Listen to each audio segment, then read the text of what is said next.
Hi guys. Food and taste in Europe around the year 1300. In the early part of the 14th century, people living across different regions of Europe had certain ideas about what made food enjoyable to eat, and these ideas were shaped by long-standing traditions, religious beliefs, seasonal availability, and the limited means of preserving ingredients for later use. Meals were not designed for entertainment or luxury in most households, and eating was seen more as a necessary activity to maintain strength and health rather than an opportunity for indulgence or celebration on a daily basis. The concept of flavor was tied closely to how familiar a dish felt, how warm it could be served, and whether it provided enough energy to last through hours of physical labor, which was common for the majority of the population at that time. There were no electric stoves or refrigerators, so cooking required gathering wood, lighting fires, and using heavy pots that took a long time to heat up, making the process slow and repetitive throughout the week. Most families lived in small homes with little space for storing food, so they relied on buying or gathering ingredients every few days, depending on where they lived and what kind of work they did during the week.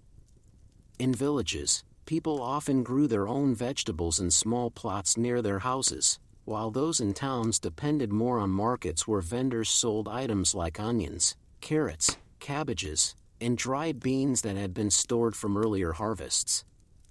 Meat was not eaten every day by most people because animals were expensive to raise and feed, and butchering one meant losing a source of milk, eggs, or wool unless it was absolutely necessary.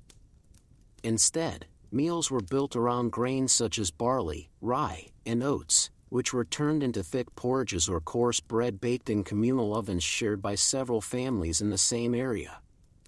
These grain-based dishes formed the foundation of nearly every meal, and they were often mixed with whatever else was available at the time, including herbs picked from nearby fields or scraps of salted fish brought in from coastal regions.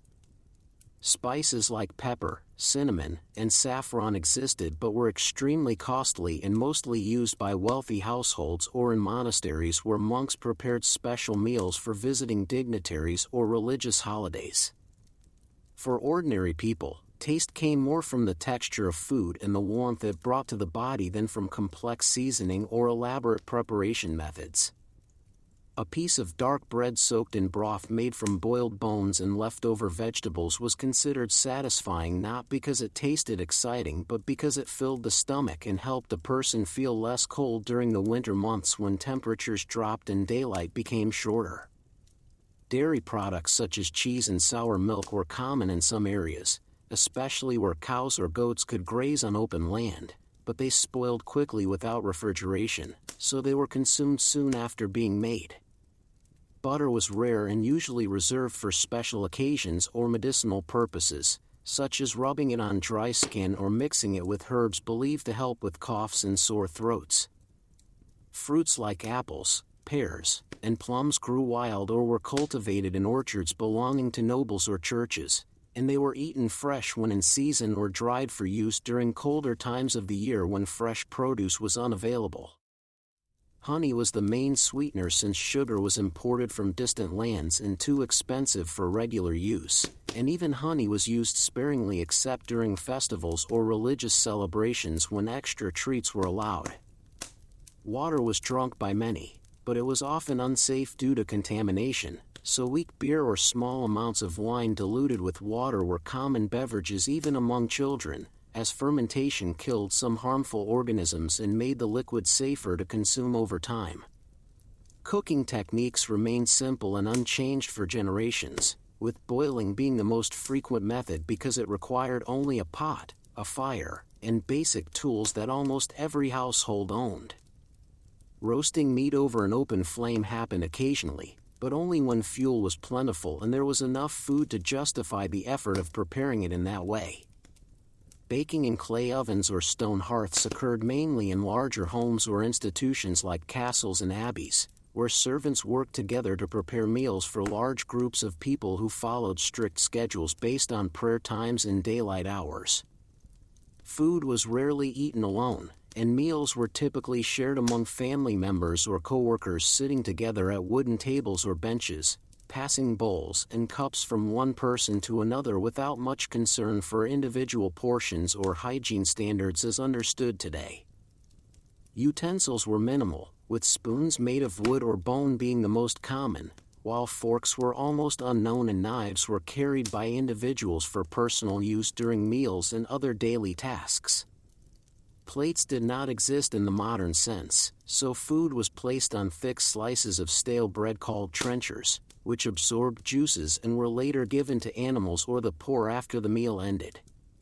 Cleaning up after eating involved wiping hands on cloth or grass and sweeping crumbs off surfaces with brooms made of bundled twigs tied to sticks collected from nearby trees. Leftovers were saved whenever possible, added to soups or stews the next day, or fed to pigs and chickens kept outside the home to reduce waste and make use of every bit of edible material. Preservation methods included drying, salting, smoking, and storing in cool cellars or underground pits lined with straw to keep temperature stable, though mold and insects often damaged supplies before they could be fully used. Trade routes brought some exotic items like almonds, figs, raisins, and vinegar to urban centers, but these were still uncommon in rural areas where self-sufficiency was key to survival. Religious rules also influenced what people ate and when they ate it, as fasting periods required avoiding meat, dairy, and eggs for weeks at a time, especially during Lent and other holy seasons observed by the Christian Church. During these times, meals became even simpler, relying heavily on fish, legumes, and vegetables cooked in water or oil pressed from olives if it could be obtained. Fish was eaten more frequently in regions near rivers, lakes, and oceans, where nets and traps were used to catch species like herring, cod, and eel, which were then salted or smoked to extend their shelf life. Some monastic communities maintained fish ponds where they raised carp and other freshwater varieties specifically for consumption on fast days, demonstrating how deeply faith and diet were connected in everyday life. Seasonal changes played a major role in determining what foods were available, with spring and summer offering fresh greens, herbs, and young animals, while autumn brought harvested grains, fruits, and root vegetables stored for winter use. Winter itself was a time of scarcity for many, and people relied on preserved foods, occasional hunting, and charity from wealthier neighbors or church-supported kitchens to survive until the ground thawed and new crops could be planted. Hunger was a constant concern, and entire communities suffered during years of poor harvest caused by bad weather, pests, or war, which disrupted farming and transportation networks essential for food distribution. Despite these challenges, people developed routines around mealtimes that gave structure to their days, rising early to begin work before sunrise and gathering for a main meal in the middle of the day when energy levels needed replenishing. Evening meals were lighter, often consisting of leftovers warmed again or simple snacks like bread with cheese or a boiled egg if one was available. Children learned from an early age how to help prepare food, gather firewood, watch over cooking pots, and avoid burning meals, which would mean going hungry or wasting valuable resources already in short supply. Elders passed down knowledge about which plants were safe to eat, how to tell when meat had gone bad, and which combinations of ingredients might cause stomach discomfort or illness, all based on experience rather than scientific understanding. Superstitions also played a role in food choices, with some believing that certain foods brought good luck, protected against disease, or angered divine forces if consumed at the wrong time. Eating habits varied widely between social classes, with nobles enjoying more variety, better quality ingredients, and access to imported goods, while peasants and laborers focused on filling their stomachs with affordable, durable foods that required little preparation. Still, the idea of taste was not defined by richness or novelty but by consistency, safety, and the ability of a meal to sustain the body through another day of routine existence. Meals were rarely discussed in detail, and there were no cookbooks written for ordinary people, so recipes were shared orally and changed slowly over time as new tools, crops, or influences entered local communities. Travelers sometimes brought stories of foreign dishes, but these were often met with suspicion or indifference unless they aligned with existing customs and ingredient availability. Overall, the experience of eating in Europe around the year 1300 was marked by simplicity, repetition, and practicality, with little emphasis on surprise, excitement, or personal preference in flavor. Food was a necessity first, and any enjoyment derived from it came from its warmth, its familiarity, and its role in bringing people together briefly during otherwise long and tiring days. Grains as the foundation of medieval diets. In the daily lives of people living in Europe during the years between 1300 and 1400, grains played a central role in nearly every meal consumed across all regions regardless of climate, terrain, or local customs, and this reliance on cereal crops was so deeply embedded in everyday existence that it shaped not only what people ate but also how they worked, when they rested, and how entire communities organized their yearly routines around planting, tending, harvesting, drying, storing, grinding, and preparing these essential ingredients that formed the bulk of their caloric intake and provided the primary source of energy needed to endure long days of physical labor in fields, workshops, homes, and marketplaces where little else besides bread, porridge, or gruel could be counted on to appear with any regularity or consistency. The most common grains grown during this period included rye, barley, oats, and wheat, each of which had its own characteristics, growing conditions, and uses depending on the region, soil quality, rainfall patterns, and social status of the people who cultivated or purchased them, and while some areas favored one type over another due to environmental factors such as wetness, cold, or poor drainage, most households used whatever grain was available locally because transportation was slow. Roads were often impassable, and buying food from distant places was expensive and unreliable except for those who lived near rivers, trade routes, or larger towns where merchants occasionally brought sacks of imported flour or unmilled kernels from neighboring territories. Rye was especially widespread in northern and eastern Europe, where the cooler temperatures and heavier soils made it easier to grow than wheat, and although rye produced a dense, dark loaf with a slightly sour taste and coarse texture, it was valued for its ability to survive harsh winters and yield a harvest even when other crops failed, making it a dependable staple for peasants, servants, and laborers who could not afford to take risks with less resilient plants that required richer soil. Careful tending, and protection from pests, frost, or flooding that frequently damaged fields and left families without enough food to last through the winter months when fresh supplies were unavailable and stored provisions began to run low. Barley was another widely used grain, often boiled into thick porridges or mixed with vegetables, scraps of meat, or fish to create filling stews that could be stretched to feed many mouths with minimal ingredients. And since barley matured quickly and grew well in poor quality soil, it was commonly planted in areas where nothing else would thrive, though it was generally considered less desirable than wheat or rye for baking bread because it did not rise well, stuck to cooking pots, and produced a gummy consistency that many found unpleasant unless combined with other flours or thoroughly strained after boiling. Oats were primarily grown in wetter climates such as parts of Britain, Ireland, and northern France, where frequent rain made wheat cultivation difficult, and they were usually eaten as porridge, cooked slowly over a fire until soft and creamy, or dried and stored for later use during seasons when fresh milk or butter might be added if any could be spared, though more often they were prepared plain with water and a pinch of salt if any could be spared, and despite their nutritional value, oats were sometimes seen as animal feed rather than human food in certain regions, especially among wealthier classes who associated them with poverty, rural backwardness, or the diets of soldiers and travelers who carried them on long journeys because they were lightweight, non-perishable, and easy to prepare with minimal equipment.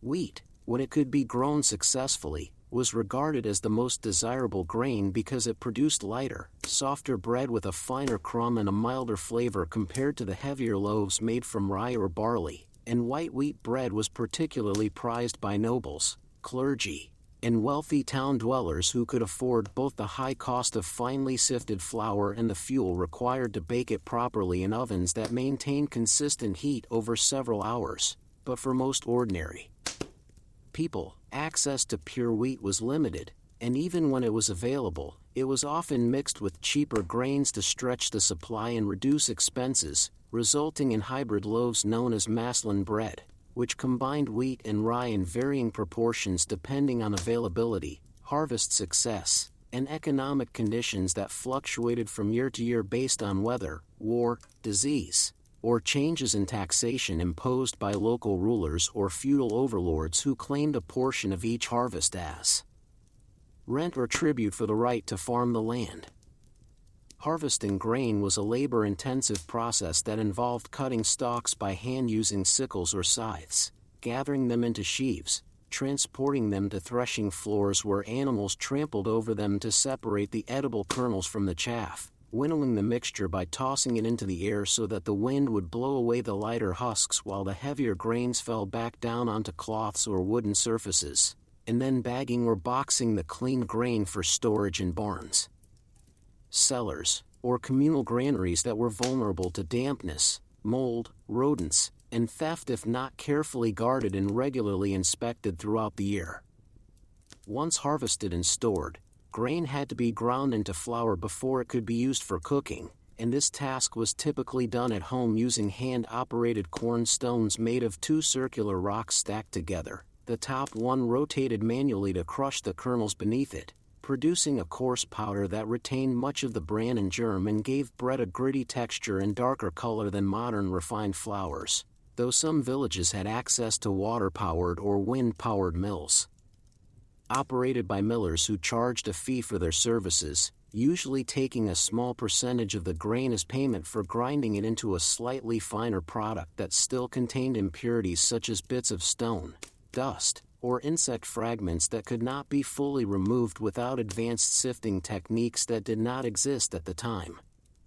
Baking bread was one of the most important household activities, and in many places, families did not have private ovens but instead relied on shared communal ovens located in central areas of villages or within monastery grounds, where residents brought their dough on designated days and waited their turn to place it inside the heated chamber after the previous batch had finished baking and the temperature had been adjusted by experienced bakers who judged readiness by touch, smell, and experience rather than precise measurements or timers, and since maintaining an even heat was difficult, especially in ovens built from clay or stone that absorbed and released warmth unevenly, loaves often emerged partially burned on the outside and undercooked within, requiring further toasting over open flames or slicing and drying to prevent spoilage.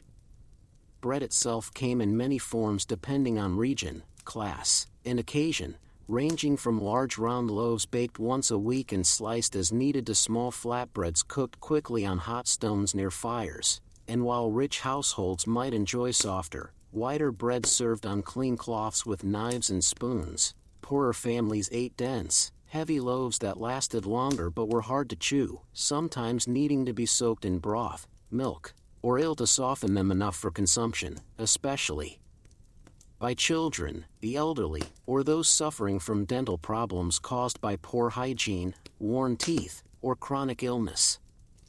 Porridge was another common way of preparing grain, particularly for breakfast or evening meals, and it was made by slowly stirring crushed or coarsely ground kernels into boiling water or milk until they thickened into a mushy consistency that could be flavored with salt, honey, dried fruit, or leftover fat if any was available, though most versions were plain and monotonous, eaten out of wooden bowls with spoons carved from scrap wood or animal bone, and often reheated multiple times over several days until the original texture broke down completely and the dish became more like a sticky paste than a proper meal. Storage of grain was a constant concern, as damp conditions encouraged mold growth, insects infested stored sacks, and mice or rats could consume significant portions of a family's supply overnight if containers were not sealed properly in chests made of wood, pottery jars coated with resin, or pits dug into dry ground and lined with straw to absorb moisture and keep temperatures stable, and even with precautions, losses were common, forcing households to ration their flour during lean periods and rely on alternative foods such as roots, greens, or legumes until the next harvest brought fresh supplies. Because grain was so vital to survival, its production and distribution were closely tied to social structure, land ownership, and religious observance, with feudal lords controlling large estates where peasants worked the fields in exchange for permission to keep a portion of the crop for themselves, while churches collected tithes in the form of grain that supported priests, monks, and charitable kitchens that fed the poor, sick, or homeless during times of famine or crisis, reinforcing the idea that food was not merely sustenance but also a symbol of duty, obedience, and divine order in a world where stability depended on everyone fulfilling their assigned role without question or complaint.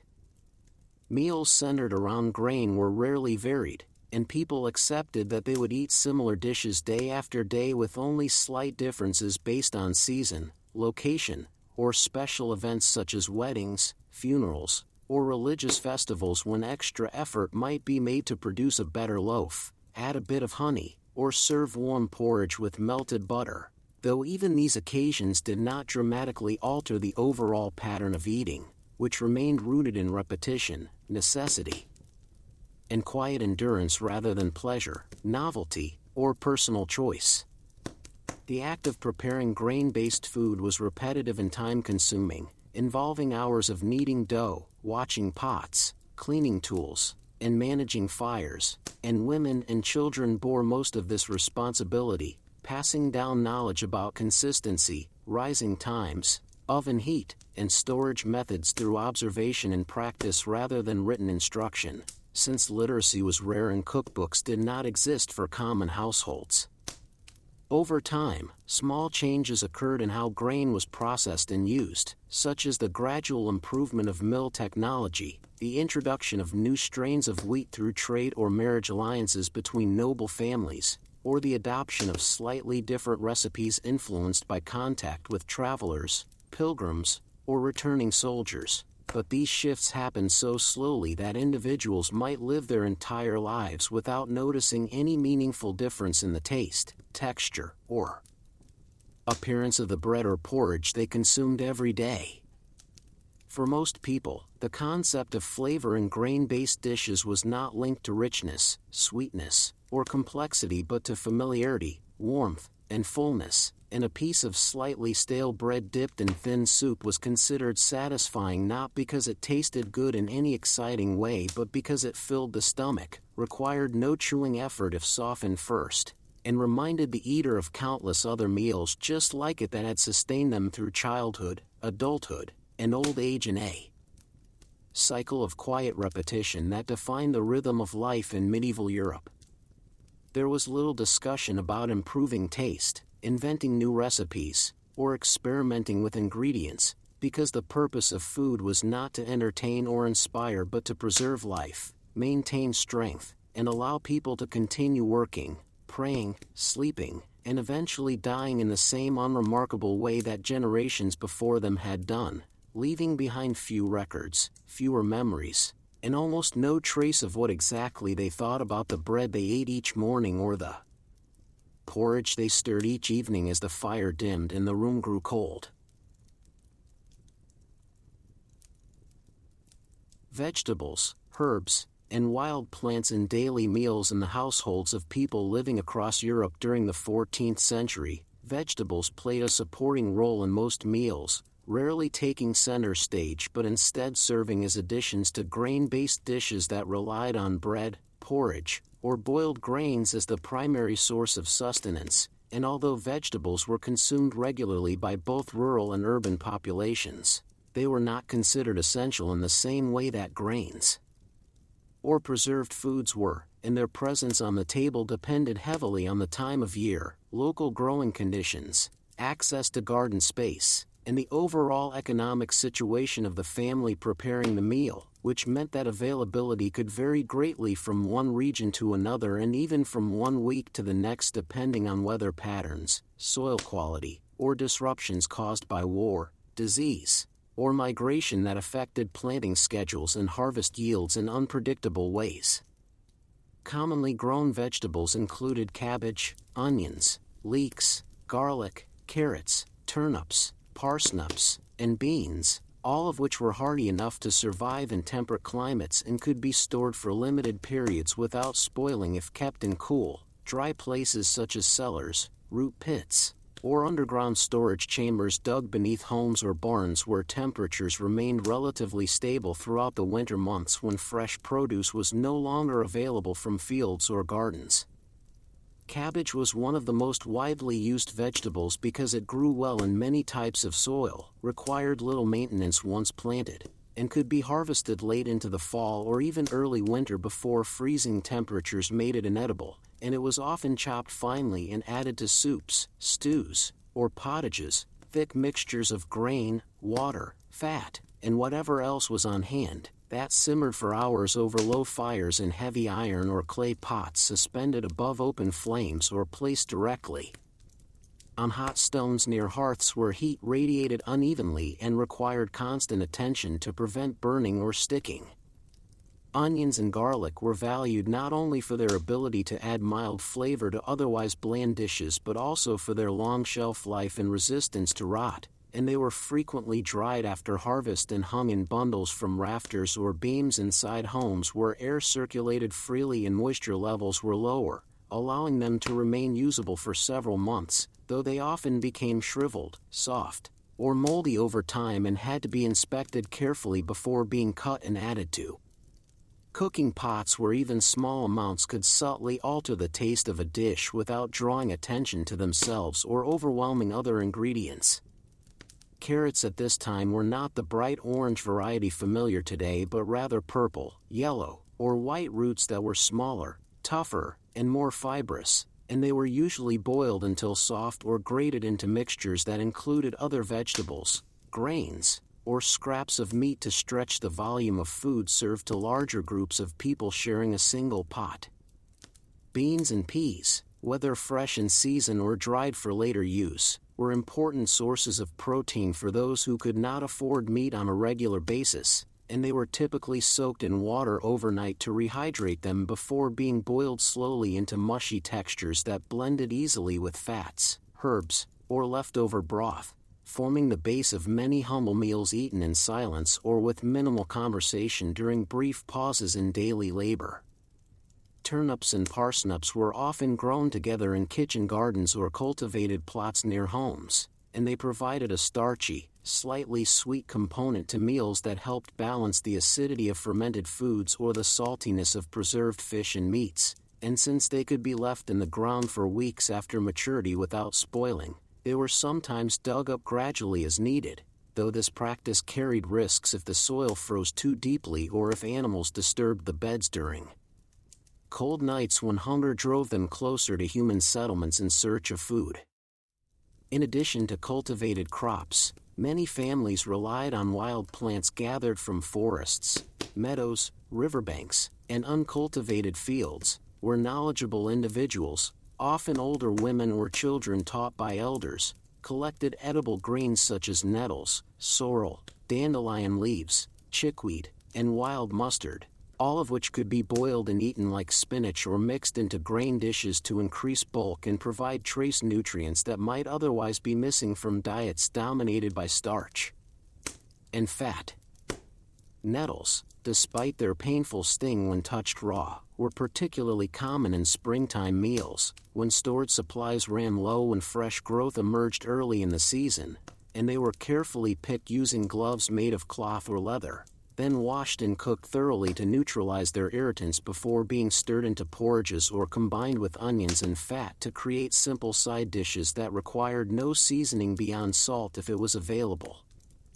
Herbs such as parsley, sage, thyme, mint, and fennel were grown in small clusters near doorways or along fences where they were easy to reach, and while some were used sparingly to add subtle notes to food, most were not employed for flavoring in the modern sense but rather for perceived health benefits, as many people believed certain plants could aid digestion, cleanse the blood, or protect against illness when consumed regularly. even if their actual effect was minimal or entirely symbolic.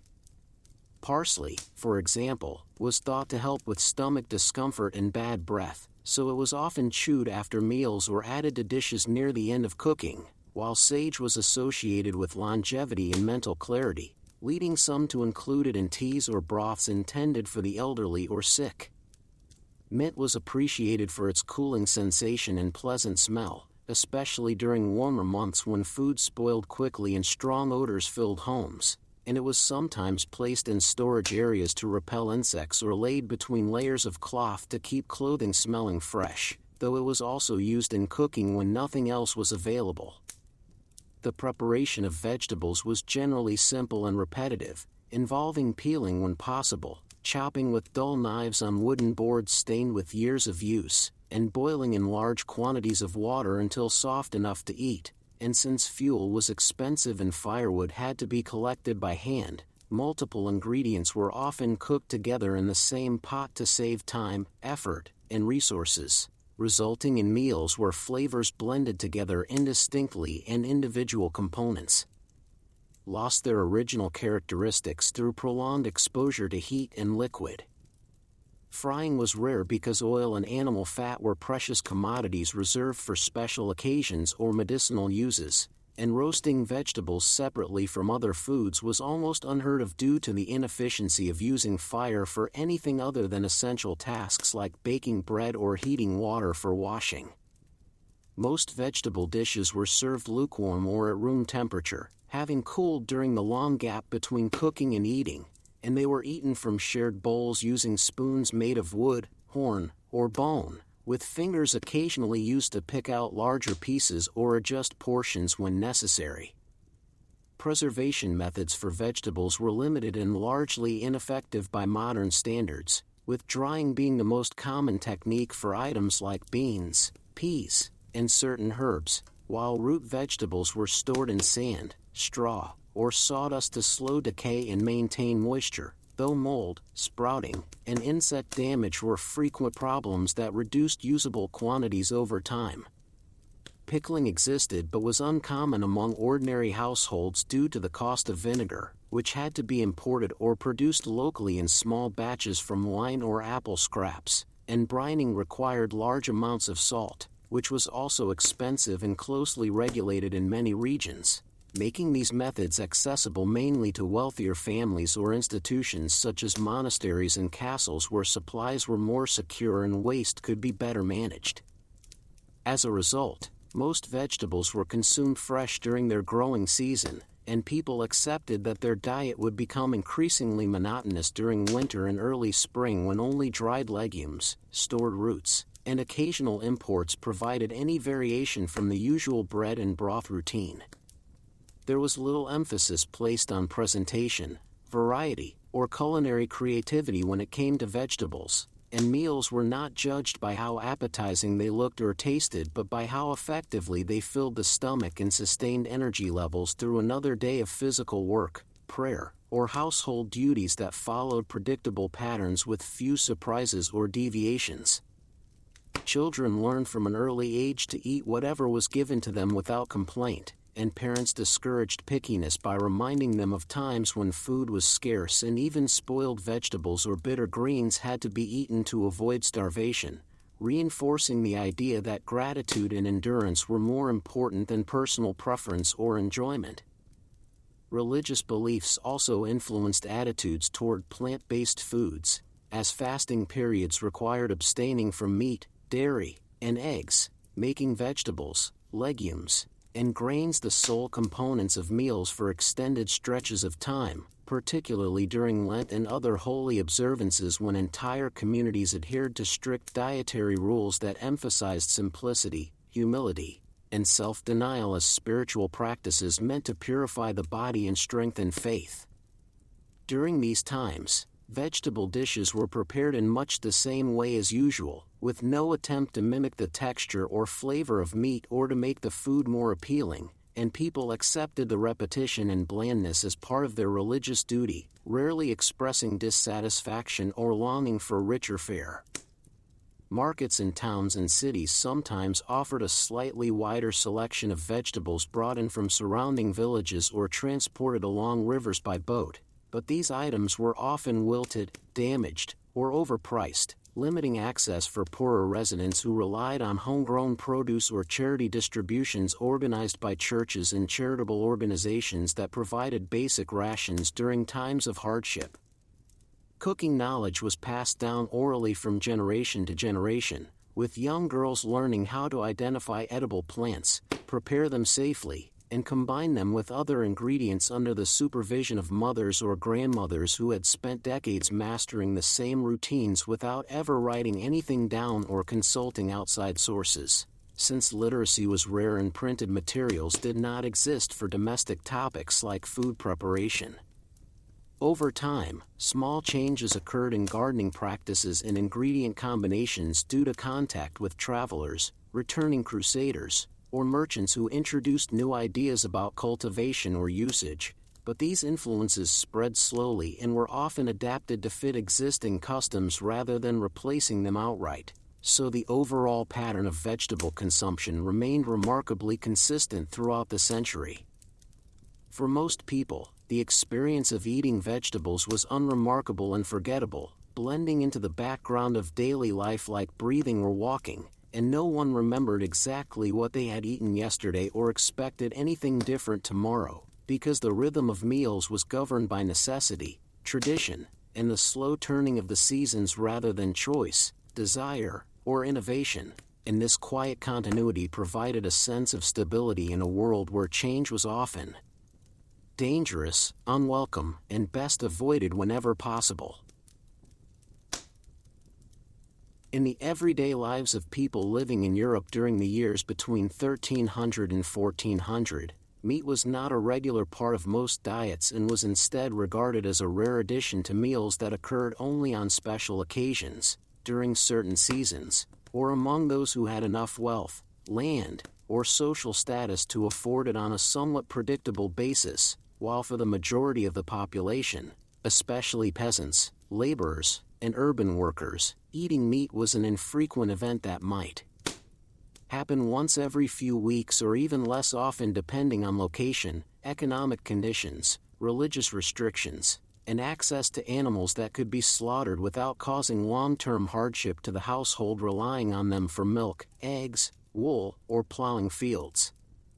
The types of animals consumed varied by region and availability, with pigs, sheep, goats, cattle, chickens, geese, and ducks being the most common sources of meat, and each had its own role in the agricultural economy that extended far beyond food, meaning that killing an animal was never done lightly and usually required careful planning, permission from landowners in some cases, and consideration of how the loss would affect future productivity, especially if the animal was young, healthy, or still capable of producing offspring or labor for several more years.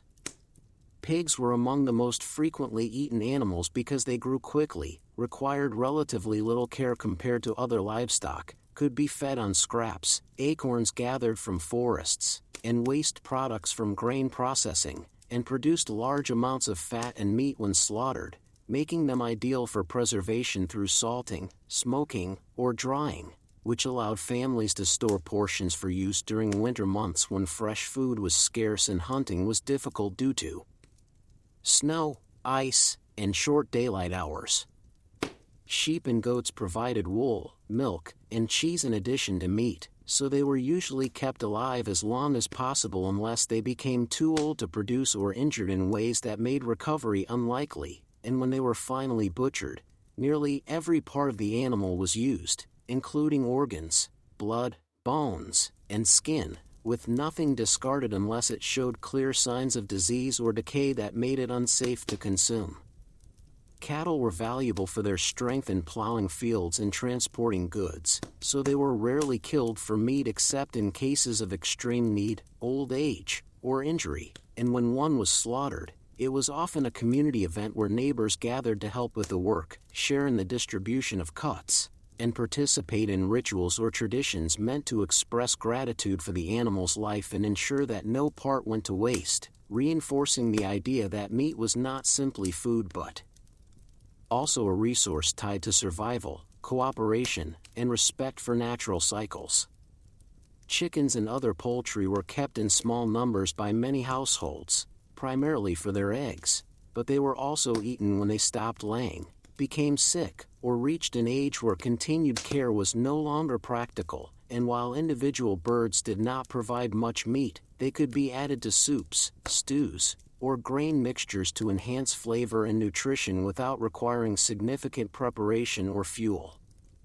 Hunting was another source of meat, though it was largely restricted to nobles and landowners who held exclusive rights to hunt on certain lands, and common people who hunted without permission risked severe punishment, including fines, imprisonment, or physical harm, so most rural residents relied on trapping small game such as rabbits, hares, birds, or squirrels using snares, nets, or simple tools made from wood and rope, and these animals, though small in size, contributed important protein to diets that otherwise depended heavily on grains, legumes, and preserved foods.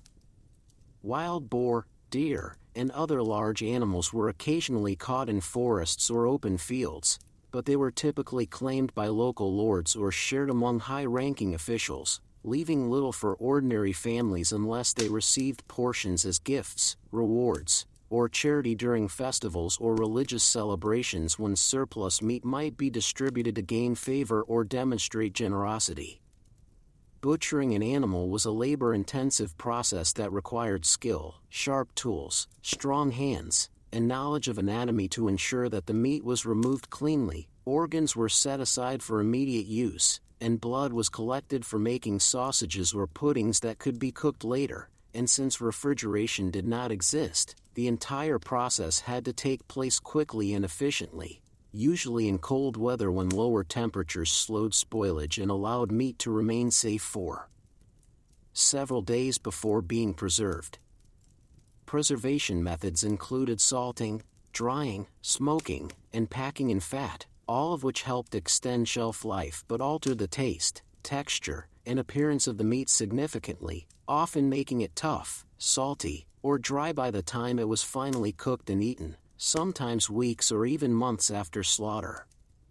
Salted pork, known as bacon or gammon, was one of the most common preserved meats and could be stored for long periods in wooden barrels or hung from rafters in cool rooms where air circulated freely, and it was usually soaked in water for hours or days before cooking to reduce salt content and rehydrate the fibers, then boiled slowly with vegetables, grains, or herbs to make stews that softened the meat and blended flavors into a uniform mixture where individual ingredients lost their distinctiveness over time. Fresh meat, when available, was typically boiled rather than roasted because boiling required less fuel, allowed multiple items to be cooked together, and made tough cuts more tender through prolonged exposure to liquid and heat, while roasting was reserved for wealthier households that could afford both the firewood and the space needed for open flame cooking, often done in large halls with high ceilings to manage smoke and accommodate big joints of meat turned on spits by servants working for hours to keep them rotating evenly. Meat dishes were rarely seasoned with anything beyond onions, garlic, or basic herbs like parsley or sage, and spices such as pepper, cinnamon, or saffron were almost never used by ordinary people due to their extreme cost and limited availability, so flavor came more from fat, bone broth, and the slow blending of ingredients than from deliberate attempts to create complex tastes or aromatic combinations. Meals containing meat were usually shared among family members or neighbors, with portions distributed according to age, status, and contribution to household labor, and children often received smaller pieces or were given soup made from boiled bones while adults ate the solid parts, reflecting social hierarchies that govern not only food distribution but also daily interactions within homes and communities. For many, the experience of eating meat was not associated with pleasure or excitement but with relief, fullness, and temporary satisfaction after periods of scarcity or physical strain, and there was little discussion about taste, preparation, or preference because expectations were low and alternatives were limited, so even tough, greasy, or overly salty meat was accepted without complaint as a sign of good fortune or divine blessing. Religious rules also played a major role in determining when meat could be eaten, as the Christian Church imposed numerous fasting days throughout the year when believers were required to abstain from all animal products, including meat, dairy, and eggs, especially during Lent, Advent, and certain weekdays like Fridays and Wednesdays, and these restrictions applied to everyone regardless of class, meaning that even wealthy individuals had to adjust their diets seasonally and rely on fish, legumes, and vegetables during extended periods when meat was forbidden, reinforcing the idea that dietary choices were not personal but moral, spiritual, and deeply embedded in communal rhythms of worship, penance, and self-denial. As a result, meat consumption followed a cyclical pattern tied to the liturgical calendar, with spikes in activity around major holidays like Christmas, Easter, and Saints' Days when feasting was permitted and encouraged as a way of celebrating faith and abundance, though even these events rarely involved extravagant displays for most people, who continued to eat modestly and pragmatically even on festive occasions. Cooking meat required constant attention to avoid burning, undercooking, or wasting precious fuel, and pots were often left simmering for hours or even days, with additional water or broth added as needed to prevent drying out, and since kitchen tools were basic and cleaning was infrequent, residue built up over time on pots, spoons, and cutting surfaces, contributing to a persistent smell of grease and old food that lingered in homes regardless of ventilation or efforts to remove it. Leftovers were reused whenever possible, added to new batches of stew, mixed into porridge, or served cold the next day, and bones were saved to make broth for future meals, ensuring that nothing was wasted and every bit of edible material was extracted through repeated heating and straining. There was little variation in how meat was prepared across regions, and recipes were passed down orally rather than written, so changes occurred very slowly over generations, with new techniques, tools, or ingredient combinations taking decades to become common practice, if they were adopted at all. Over time, some influence came from trade, travel, and contact with other cultures, especially in port cities or areas near monasteries where monks experimented with different methods of preservation or preparation, but these innovations rarely reached rural populations, who continued to follow traditional routines without questioning or seeking improvement. For most people, meat remained a background element of diet rather than a central focus, appearing irregularly and consumed quietly, without celebration or commentary, and no one remembered exactly when they last ate it or expected it to return soon, because the rhythm of life was shaped by necessity, routine, and acceptance of limitation rather than desire, novelty, or indulgence, and this quiet endurance defined the way food was experienced in medieval Europe, where satisfaction came not from richness or variety but from continuity, predictability, and the simple act of surviving another day without hunger. Fish, fasting, and religious influence on diet in the daily lives of people living in Europe during the years between 1300 and 1400, fish played a significant role in diets, especially in regions near rivers, lakes, or coastal areas where access to fresh or preserved seafood was more consistent than in inland or mountainous regions, and while fish was not as commonly consumed as grains, vegetables, or meat in most households, it was an essential component of meals for many, particularly during periods of religious fasting when the Christian Church prohibited the consumption of meat, dairy, and eggs, and required believers to eat only plant-based foods or fish as alternatives that were considered less luxurious and therefore more appropriate for spiritual reflection, penance, and humility.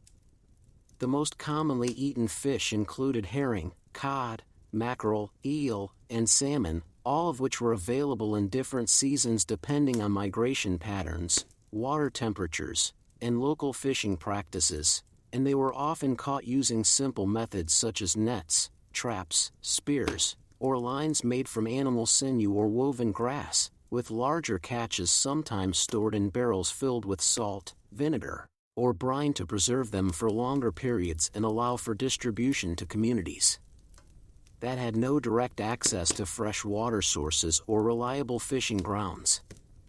Salted and dried fish were particularly valuable because they could be kept for months without spoiling, and they were used to supplement diets during times of scarcity, especially in winter when other food sources became limited due to cold weather, snow-covered fields, and reduced availability of fresh produce. And even though these preserved fish were often tough, dry, and heavily seasoned, they provided a necessary source of protein and nutrients that helped sustain people through long periods of hardship and uncertainty. In coastal towns and villages, fishing was a primary occupation for many families, and small boats were used to catch fish in open waters, while in inland areas, rivers and streams were the main sources of supply, with some communities maintaining fish ponds or reservoirs where carp, pike, or other freshwater species were raised specifically for consumption during fasting days or special occasions, and these ponds were carefully managed by monks, landowners, or local authorities who understood the importance of maintaining a steady supply of food for both religious and practical purposes. The preparation of fish varied depending on location, season, and available resources, but boiling, stewing, and drying were the most common methods used, with fish often cooked in large pots alongside vegetables, grains, or legumes to create hearty stews that could feed multiple people at once. And since firewood was expensive and cooking required constant attention, many families reused the same pot for several meals, adding new ingredients and reusing old broth until the mixture became thick, murky, and difficult to distinguish from previous batches, creating a uniform texture and flavor that did not change much over time. Smoked fish was another popular option, especially in colder climates where the air remained cool enough to prevent spoilage, and it was often hung in open spaces or placed in wooden racks near fires to dry slowly, producing a firm, chewy consistency that could be eaten directly or softened by soaking in water before being added to soups or porridges, though this process sometimes took hours or even days, and the final result was rarely as appetizing as fresh fish, which was usually reserved for wealthier households or special occasions where preservation was not necessary. For those who lived far from water sources or could not afford to buy fish regularly, the idea of eating it was often associated with religious observance rather than personal preference, and many believed that consuming fish during fasting periods was a way to show devotion, discipline, and obedience to the Church's teachings, reinforcing the notion that food was not simply about taste or comfort but also about spiritual duty, self-control, and the rejection of worldly pleasures in favor of moral purity and divine favor. During these times, meals became simpler and more structured, with fish replacing meat in most dishes, and there was little variation in how it was prepared or served, as the focus remained on following religious rules rather than experimenting with flavors or textures, and even when fish was available, it was often boiled in plain water or combined with minimal seasoning, making it one of the least flavorful components of the diet, though it was still considered a necessary part of life that helped maintain strength and energy during long periods of abstinence from other foods. Religious festivals and holy days also influenced the types of fish that were consumed, with certain species becoming associated with specific events or traditions, and some communities developed rituals around the preparation and sharing of fish meals, such as distributing portions to the poor, offering gifts to priests, or holding communal feasts in honor of saints or martyrs who were believed to have died for their faith. And although these events were not always extravagant, they reinforced the idea that food was a shared experience, a symbol of community, and a means of expressing gratitude, piety, or hope for the future. In monastic communities, where strict dietary rules were enforced by religious orders, fish was often the main source of animal protein, and monks maintained large fish ponds or rented space on nearby rivers to ensure a steady supply, and while they avoided indulgence in rich or spicy dishes, they did take care to prepare fish in ways that were both practical and respectful, sometimes using herbs, salt, or simple broths to enhance its natural flavor, though these additions were never excessive or seen as luxuries, and the overall approach to eating remained humble, disciplined, and focused on necessity rather than enjoyment. Even among the wealthy, who had access to a wider variety of foods, fish was not always considered a delicacy, and its use was often limited to specific times of the year or special occasions, with richer meats, cheeses, and wines being preferred for celebrations, banquets, and formal gatherings, and this distinction reflected broader societal values that associated meat with status, power, and abundance, while fish was seen as a more modest, accessible, and spiritually acceptable choice for those who wished to live humbly or follow religious guidelines. Despite these differences, the presence of fish in daily meals was a common thread across all levels of society, and it played a crucial role in maintaining the balance between sustenance, tradition, and religious practice, ensuring that even in times of scarcity or restriction, people could find nourishment in the simplest forms of food that required no elaborate preparation, no excess, and no waste, and that aligned with the values of endurance, simplicity, and quiet acceptance that defined the way people lived and ate in medieval Europe. Dairy products and their limited role in the daily lives of people living in Europe during the years between 1300 and 1400, dairy products such as cheese, milk, and butter played a role in diets, though they were not as consistently available or widely consumed as grains, vegetables, or fish, and their presence on the table depended largely on the type of community, the season of the year, and the availability of livestock that could be used for milking, grazing, or other agricultural purposes. And while some households had access to fresh milk or small quantities of cheese, others relied on stored or dried forms of dairy that could be preserved for longer periods, making them more practical in times of scarcity or when transporting goods was difficult due to poor roads, harsh weather, or limited resources. Cheese was one of the most common dairy products, and it was produced from the milk of cows, goats, or sheep, which were often kept in small numbers by families who needed their milk for drinking, cooking, or making soft cheeses that could be eaten soon after production, while harder varieties were aged for weeks or months using salt, brine, or simple drying methods that helped prevent spoilage and allowed for storage in cool, dry places such as cellars, under floorboards, or inside wooden chests lined with cloth or straw, though even these methods were not always effective, and many cheeses became moldy, rancid, or infested with insects if not carefully monitored and rotated regularly. Milk itself was less commonly consumed by adults than by children, especially in rural areas where cows or goats were raised for both milk and meat, and while some families drank fresh milk directly from the animal, it was usually boiled before being used in recipes or given to young children who could not yet tolerate raw liquid without risk of illness, and because milk spoiled quickly without refrigeration, it was often used to make simple foods like soups, porridges, or thin breads that could be eaten immediately or stored for short periods, though these preparations were rarely elaborate or varied, and they tended to be bland, watery, or unappetizing unless combined with other ingredients such as herbs, grains, or scraps of fat to add texture and flavor. Butter was even rarer than cheese or milk, and it was typically reserved for special occasions, medicinal uses, or the households of wealthier individuals who had access to large quantities of cream from well-fed cows. And while some villages or monasteries may have produced small amounts of butter for local consumption, it was generally considered a luxury item that required careful handling and storage in cool, dark places to prevent melting or rancidity, and even then, it was often used sparingly, either spread thinly on bread, mixed into porridge, or added to stews in small amounts to enhance richness and moisture, though the overall effect was minimal compared to the heavy use of fats like lard or tallow, which were more readily available and easier to produce in large quantities.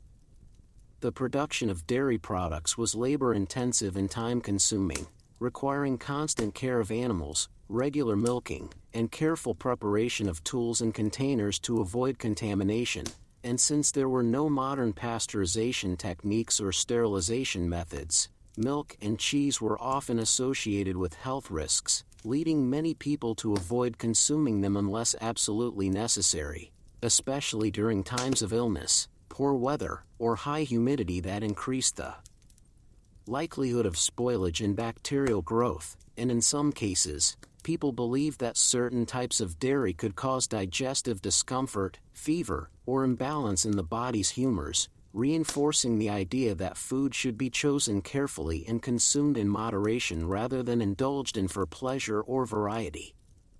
In addition to the challenges of preserving dairy, there were also social and economic factors that influenced its availability, with wealthier households having greater access to fresh milk, cheese, and butter due to their ability to maintain larger herds, invest in better storage facilities, and hire additional help for daily tasks like feeding, cleaning, and milking, while poorer families often had to rely on what little they could gather from nearby farms, trade with neighbors, or receive as part of religious or communal distributions, and even then, the quantities were limited and subject to seasonal changes that made it difficult to plan meals around dairy-based dishes.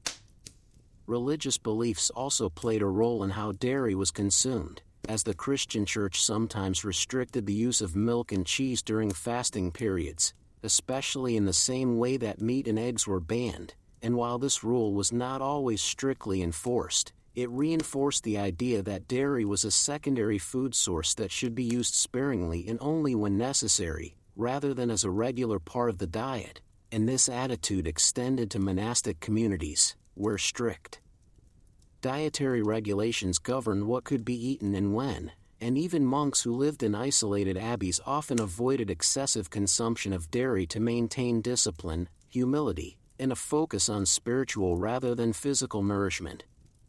Despite these limitations, dairy products were still valued for their ability to provide essential nutrients, especially for children, the elderly, and those recovering from illness, and they were often used in combination with other foods to create simple, nourishing meals that could sustain people through long days of work, prayer, or rest. And although the taste and texture of dairy-based dishes were not always appealing, they were accepted as part of the natural order of life, where every meal served a purpose, and every ingredient contributed to the survival of the household in a world where abundance was rare and waste was discouraged at all costs.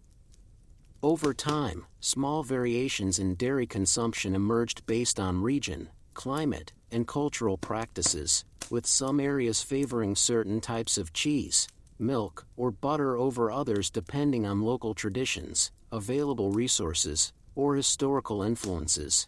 But these differences were subtle and did not significantly alter the overall pattern of eating, which remained focused on simplicity, repetition, and the acceptance of limitation rather than the pursuit of comfort or satisfaction, and this quiet endurance defined the way people experienced food in medieval Europe, where the value of a meal was measured not by its taste or complexity, but by its ability to keep the body strong, the mind clear, and the soul in balance with the rhythms of nature, faith, and duty. Drinks people consumed with their meals in the daily lives of people living in Europe during the years between 1300 and 1400. Drinking was a necessary part of eating, and water, beer, ale, wine, and occasionally other beverages were consumed regularly as companions to meals, though the types and quantities of drinks varied depending on location, season, social status, and availability. And while some people drank only water or diluted wine, others had access to stronger or more frequent sources of liquid that could be used for hydration, warmth, or even medicinal purposes, and despite the lack of modern sanitation or filtration methods, most people relied on what was available at the time, believing that drinking from rivers, wells, or communal vessels was a natural and safe practice, even if it sometimes led to illness or discomfort due to contamination. Water was the most common drink, especially in rural areas where wells, streams, and rainwater collection systems provided a steady supply, and it was often used to cook food, wash dishes, or dilute stronger liquids like beer or wine, but it was also consumed directly when needed, especially during hot weather or after long hours of physical labor. And although many believed that water should be boiled or filtered to avoid sickness, this practice was not always possible, and people often drank from the same source used by animals, which increased the risk of disease and made clean water a rare and valuable commodity in some regions. Beer and ale were among the most widely consumed drinks, especially in towns and villages where brewing was a common household or small-scale industry, and they were made from barley, wheat, or rye using simple fermentation techniques that required minimal equipment and could be done year-round, with families producing small batches at home or purchasing larger quantities from local brewers who sold their products in wooden casks, clay jugs, or earthenware pots that were passed around during meals, shared among workers, or stored for later use. And because beer contained alcohol, it was considered safer than water in many cases, as the fermentation process killed harmful bacteria and made it less likely to cause illness, though it still carried risks, especially when brewed in unsanitary conditions or left to sit too long without proper storage.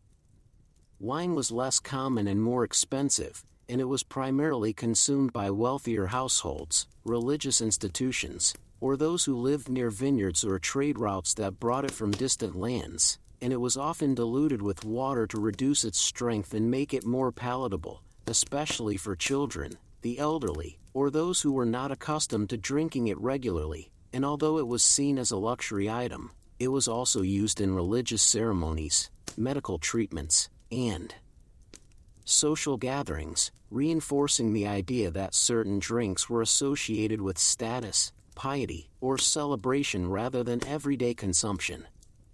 In addition to these beverages, some people drank herbal infusions, fruit juices, or fermented milk-based drinks like sour milk or kefir, which were believed to have health benefits or provide relief from digestive issues, and these were often prepared at home using ingredients that could be gathered from nearby fields, gardens, or markets, though they were not always available in large quantities and were often consumed only when other options were limited or when specific needs arose, such as treating a cold, easing stomach pain, or providing nourishment to sick or weak individuals. The preparation of drinks was usually simple and repetitive, involving boiling grains, soaking fruits, fermenting liquids, or mixing ingredients together in open containers that allowed air to circulate and promote the growth of yeast. And since there were no precise measurements, timers, or temperature controls, the results varied widely depending on the skill of the person making the drink, the quality of the ingredients, and the environmental conditions, leading to inconsistencies in taste, strength, and safety that were accepted as part of life rather than avoided or corrected through innovation or experimentation. Drinking was often a communal activity, with people sharing cups, bowls, or bottles during meals, and while this practice helped conserve resources and build social bonds, it also increased the risk of spreading illness, especially in crowded homes or public spaces where hygiene standards were low. And despite this, people continued to drink from the same vessel repeatedly, believing that it was a natural and acceptable way to share food and drink with others, especially within families or close-knit communities where trust and familiarity were strong. The act of drinking was not typically associated with pleasure, excitement, or indulgence, but rather with necessity, tradition, and the need to stay hydrated, warm, or energized throughout the day, and there was little emphasis placed on the taste, aroma, or variety of drinks, as long as they filled the stomach, warmed the body, and did not cause immediate harm. And this practical approach extended to all forms of liquid consumption, whether it was water, beer, wine, or something else, with no expectation of novelty, comfort, or enjoyment beyond basic survival. Religious beliefs also influenced how people drank, as the Christian Church sometimes encouraged moderation, self-discipline, and abstinence from excessive drinking, especially during fasting periods or when preparing for holy days. And while this rule was not always strictly followed, it reinforced the idea that drinking should be done responsibly and in accordance with spiritual values, rather than for entertainment, excess, or personal gratification, and this attitude was particularly strong among monastic communities, where strict dietary and behavioral codes governed every aspect of life, including the consumption of liquids, and where even wine was treated as a sacred offering rather than a casual beverage. Over time, small changes occurred in the types of drinks available and the ways they were consumed, as new ingredients, techniques, or cultural influences spread through trade, travel, or migration. But these changes were slow and often adapted to fit existing customs rather than replacing them entirely, so the overall pattern of drinking remained largely unchanged, with most people continuing to rely on the same basic beverages that had been used for generations, and no one expected anything different, because the rhythm of life was shaped by routine, necessity, and the acceptance of limitation rather than the pursuit of comfort, novelty, or indulgence, and this quiet endurance defined the way people experienced food and drink in medieval Europe, where the value of a meal or a drink was measured not by its taste or complexity, but by its ability to keep the body strong, the mind clear, and the soul in balance with the rhythms of nature, faith, and duty. Spices, sweeteners, and rare ingredients in the daily lives of people living in Europe during the years between 1300 and 1400. Spices such as pepper, cinnamon, saffron, and cloves were not commonly used in everyday cooking, and they were considered rare, expensive, and mostly available to wealthier households or religious institutions that had access to trade networks bringing them from distant lands. And while some people may have encountered these ingredients through merchants, travelers, or religious figures who brought them from the East, they were rarely incorporated into regular meals due to their high cost, limited availability, and the lack of knowledge about how to use them effectively in local cuisine. And even when they were used, it was usually in small quantities and only for special occasions or medicinal purposes rather than as a means of enhancing flavor or adding variety to daily food. Pepper, one of the most sought-after spices, was particularly prized for its ability to add heat and depth to dishes, but it was so costly that it was often reserved for the wealthy, who used it to season meats, stews, and sauces in ways that made their meals stand out from those of ordinary people. And while some lower-class individuals might have been given a tiny amount of pepper as part of a gift or trade, it was never used in large quantities or on a regular basis, and its presence in a meal was more of a status symbol than a practical addition to flavor. Cinnamon, another highly valued spice, was believed to have medicinal properties and was sometimes added to drinks, porridges, or breads to improve digestion or provide warmth. But it was also seen as a luxury item that could be used sparingly to make a meal feel more refined or sophisticated, and this perception reinforced the idea that spices were not meant for common consumption but rather for those who could afford to indulge in them without concern for cost or scarcity. Saffron, known for its vibrant color and strong aroma, was even rarer than pepper or cinnamon, and it was primarily used in religious or ceremonial contexts, where it was believed to have symbolic significance or spiritual value, and although it was occasionally added to soups or stews to give them a golden hue, it was never used in large amounts or with any regularity, as its price was so high that it was considered a treasure rather than a simple ingredient.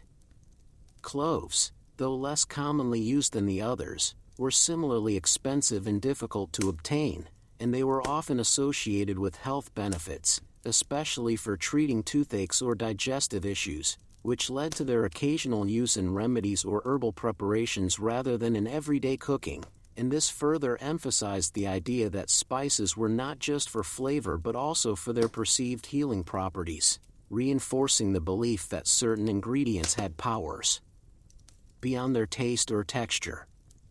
In addition to spices, sweeteners such as honey, dried fruits, and sugar were also relatively uncommon in most diets, and while honey was more accessible than sugar, it was still considered a valuable commodity that was used sparingly, often reserved for special occasions, medicinal uses, or the preparation of desserts that were not commonly eaten by the general population, and even then, the amount used was minimal, as excess sweetness was not seen as desirable or necessary, and there was little emphasis on creating rich or indulgent flavors in everyday meals, which were typically focused on filling the stomach, providing energy, and maintaining health rather than satisfying cravings or offering pleasure. Dried fruits like figs, dates, and raisins were occasionally used to add a touch of sweetness to porridges, breads, or stews, especially during times of scarcity or when fresh fruit was unavailable, and they were often stored in small quantities and used sparingly to avoid spoilage, but their role in daily meals was limited, and they were not seen as essential components of the diet, but rather as occasional additions that could enhance the texture or complexity of a dish without changing its overall character. Sugar, on the other hand, was extremely rare and almost exclusively used by the wealthy, who imported it from the Middle East or the Mediterranean regions where it was produced in small quantities, and even then, it was often mixed with other ingredients like wine, honey, or spices to create elaborate pastries or sweetened drinks that were consumed only by those who could afford them, and for most people, the idea of eating something purely for its sweetness was foreign, as the primary goal of food was to provide sustenance, not to satisfy desires or create pleasure, and this mindset extended to all aspects of diet, where simplicity, necessity, and tradition took precedence over experimentation, indulgence, or novelty. The use of rare ingredients was also influenced by religious beliefs, as the Christian Church sometimes discouraged the excessive use of spices or sweeteners, viewing them as signs of greed, luxury, or moral weakness, and while this rule was not always strictly enforced, it reinforced the idea that food should be plain, humble, and unadorned, reflecting the values of piety, discipline, and self-control that were central to many people's way of life, and this attitude was particularly strong among monastic communities, where strict dietary regulations governed what could be eaten and how it should be prepared, and where even the smallest amount of spice or sugar was treated with caution and restraint. Over time, small changes occurred in the types of ingredients available and the ways they were used. As trade routes expanded, new goods entered Europe, and cultural influences spread through contact with other regions, but these changes were gradual and often adapted to fit existing customs rather than replacing them entirely, so the overall pattern of using rare ingredients remained largely unchanged, with most people continuing to rely on the same basic foods that had been used for generations, and no one expected anything different, because the rhythm of life was shaped by routine, necessity, and the acceptance of limitation rather than the pursuit of comfort, novelty, or indulgence, and this quiet endurance defined the way people experienced food in medieval Europe, where the value of a meal or an ingredient was measured not by its richness or complexity, but by its ability to keep the body strong, the mind clear, and the soul in balance with the rhythms of nature. Faith and duty. Cooking methods and kitchen routines across regions in the daily lives of people living in Europe during the years between 1300 and 1400. Cooking methods varied depending on location, available resources, and the size of the household, but they were generally simple, repetitive, and focused on practicality rather than complexity or creativity. And while some regions had access to more advanced tools or techniques, most people relied on basic methods that required minimal equipment, fuel, and time, and these methods were passed down through generations as part of a shared cultural heritage that emphasized survival, tradition, and the acceptance of limitation rather than the pursuit of comfort or novelty. Boiling was the most common cooking method, as it required only a pot, a fire, and water, and it allowed for the preparation of soups, stews, porridges, and other dishes that could be made with whatever ingredients were available at the time, and since boiling was relatively safe, efficient, and easy to manage, it was used for nearly every meal, regardless of whether the food was meat, vegetables, grains, or fish, and this consistency helped maintain a sense of order and predictability in daily life, where meals followed a familiar pattern and rarely deviated from what had been done before. Roasting was another method used, especially in larger households or communal settings such as monasteries, castles, or market towns, where fires were kept burning for long periods and large pieces of meat could be cooked over open flames using spits, hooks, or metal rods that turned slowly to ensure even cooking. And although this technique required more fuel and attention than boiling, it was often used for special occasions, religious festivals, or when there was enough food to justify the effort, and the resulting dishes were usually served in large portions to groups of people who gathered around the fire to eat together, reinforcing the idea that food was not just about nourishment but also about community, sharing, and social interaction. Baking was less common in everyday cooking, especially in rural areas where ovens were rare or difficult to maintain, and it was typically reserved for bread, pastries, or specific dishes that required heat to be evenly distributed over a long period. And while some families had access to small clay or stone ovens, many relied on communal baking facilities located in villages, churches, or marketplaces, where residents brought their dough on designated days and waited for it to be baked in. Shared ovens that were heated by wood fires and maintained by experienced bakers who adjusted temperatures based on experience rather than precise measurements, and this system ensured that everyone had access to fresh bread, though it also meant that meals were prepared on a schedule rather than on demand, and no one expected immediate results or personal convenience. The use of firewood was a constant concern, as it was needed for cooking, heating, and lighting, and it had to be collected manually from nearby forests, fields, or markets, where it was sold in bundles or sacks, and since fuel was expensive and limited, people often conserved it by preparing large batches of food at once and reusing leftovers over several days, which meant that many meals were reheated, simmered, or eaten cold, and this practice contributed to a slow, deliberate pace of eating that was closely tied to the rhythms of daily life, where work, rest, and meals followed predictable patterns without much variation or spontaneity.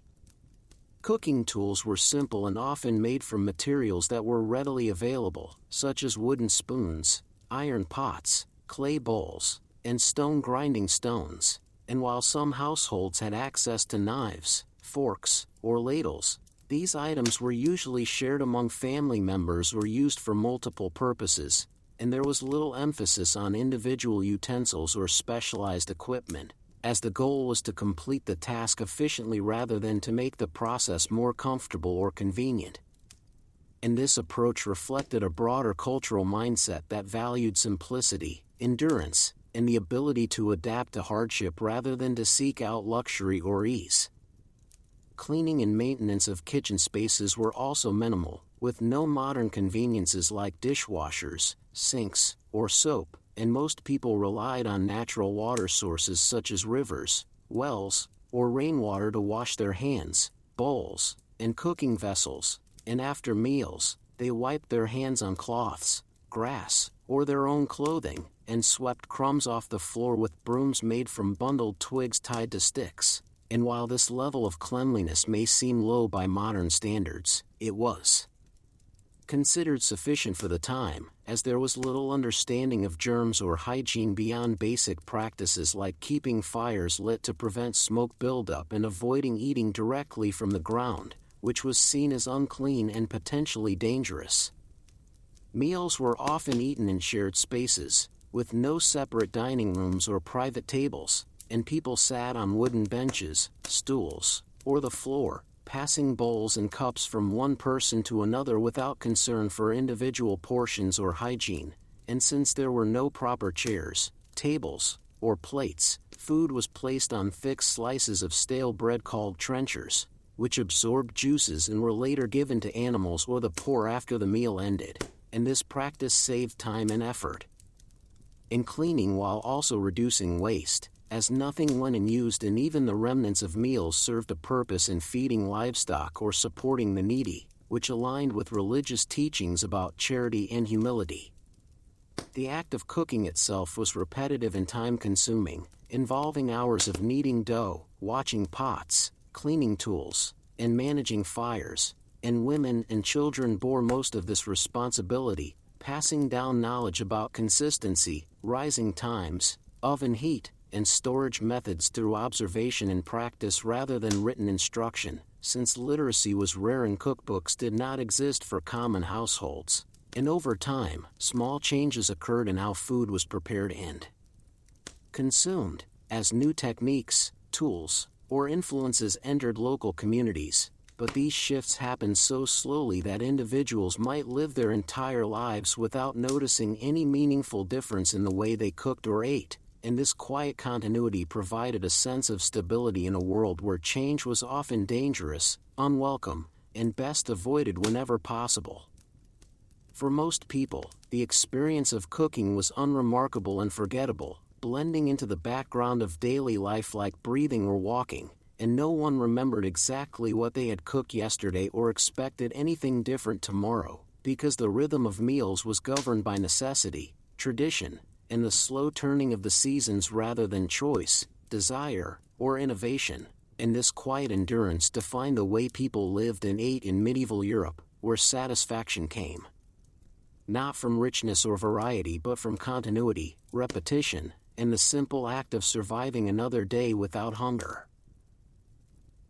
Seasonal changes and the slow evolution of taste preferences in the daily lives of people living in Europe during the years between 1300 and 1400, the experience of eating was closely tied to the changing seasons, and the availability of food fluctuated with the weather, the growth of crops, and the movement of animals. And while this pattern was consistent across most regions, it shaped the way people approached meals, prepared food, and thought about taste, with each season bringing its own set of challenges, opportunities, and routines that influenced what was eaten and how it was consumed. And although there was little variation in the basic ingredients used or the methods of preparation, the rhythm of life was dictated by the natural cycle of planting, harvesting, storing, and consuming, which created a sense of continuity and predictability that defined the way people lived and ate.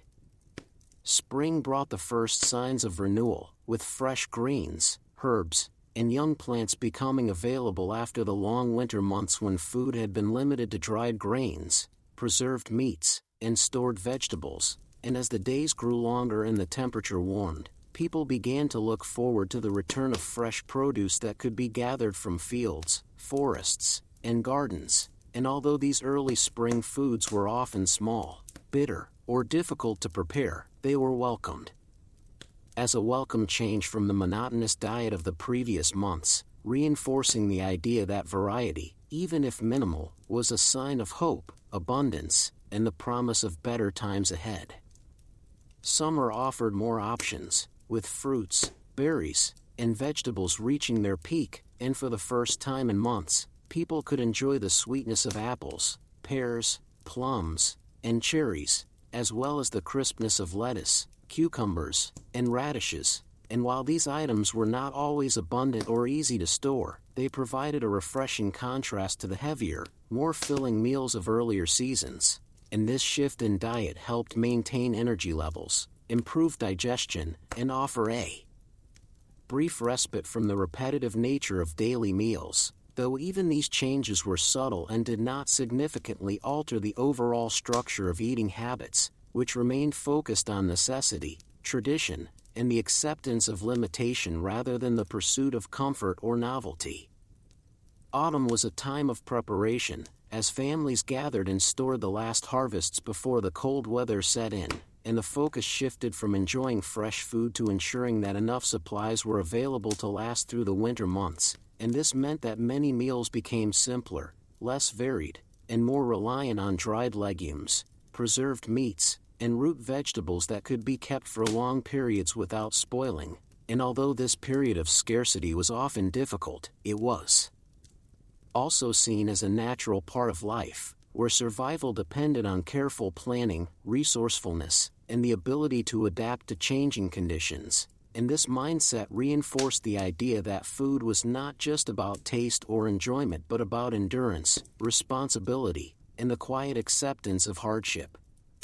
Winter, however, was the most challenging season, when the availability of fresh food dropped dramatically, and people relied heavily on stored supplies, occasional hunting, and charity from wealthier neighbors or church-supported kitchens to survive until the next growing season. And during these months, meals became even more repetitive, consisting of the same porridge, bread, and soup day after day with only slight variations based on what remained in storage, and this monotony was accepted as normal, unchangeable, and part of the natural order of life, where the focus was on surviving rather than indulging, and the idea of flavor was not linked to richness, complexity, or excitement but to familiarity, warmth, and fullness, and a piece of slightly stale bread dipped in thin soup was considered satisfying not because it tasted good in any exciting way but because it filled the stomach, required no chewing effort if softened first, and reminded the eater of countless other meals, just like it, that had sustained them through childhood, adulthood, and old age, in a cycle of quiet repetition that defined the rhythm of life in medieval Europe. Despite the challenges of seasonal changes, the overall pattern of eating remained remarkably consistent, with few significant shifts in taste preferences, cooking methods, or dietary habits over the course of the century, and this stability reflected broader cultural values that emphasized tradition, simplicity, and the acceptance of limitation rather than the pursuit of comfort, novelty, or indulgence.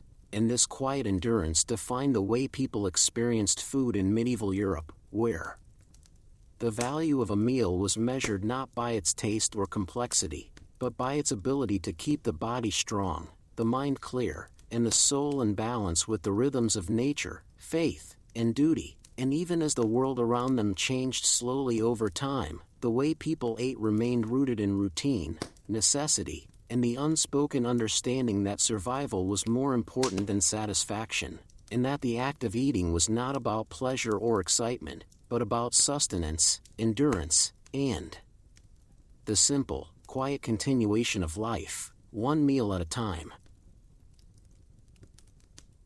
The island of Lesbos lies in the Aegean Sea, to the east of mainland Greece, and in the year 500 BCE it was one of the most well-known and culturally rich places in the ancient world.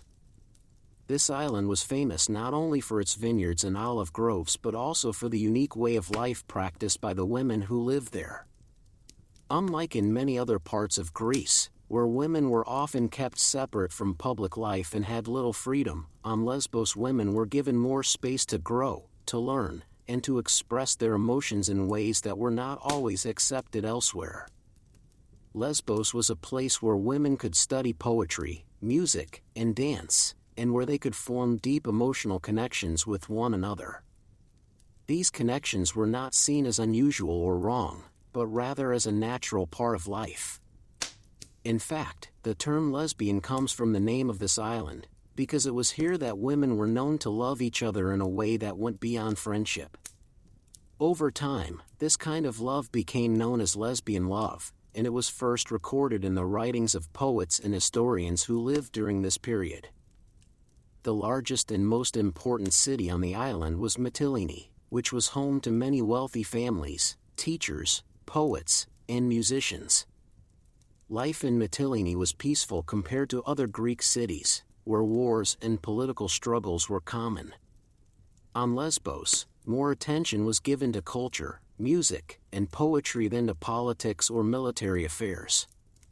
This peaceful environment allowed women to develop their talents and to build strong relationships with one another. In the homes of Lesbos, mothers played a central role in raising and educating their children.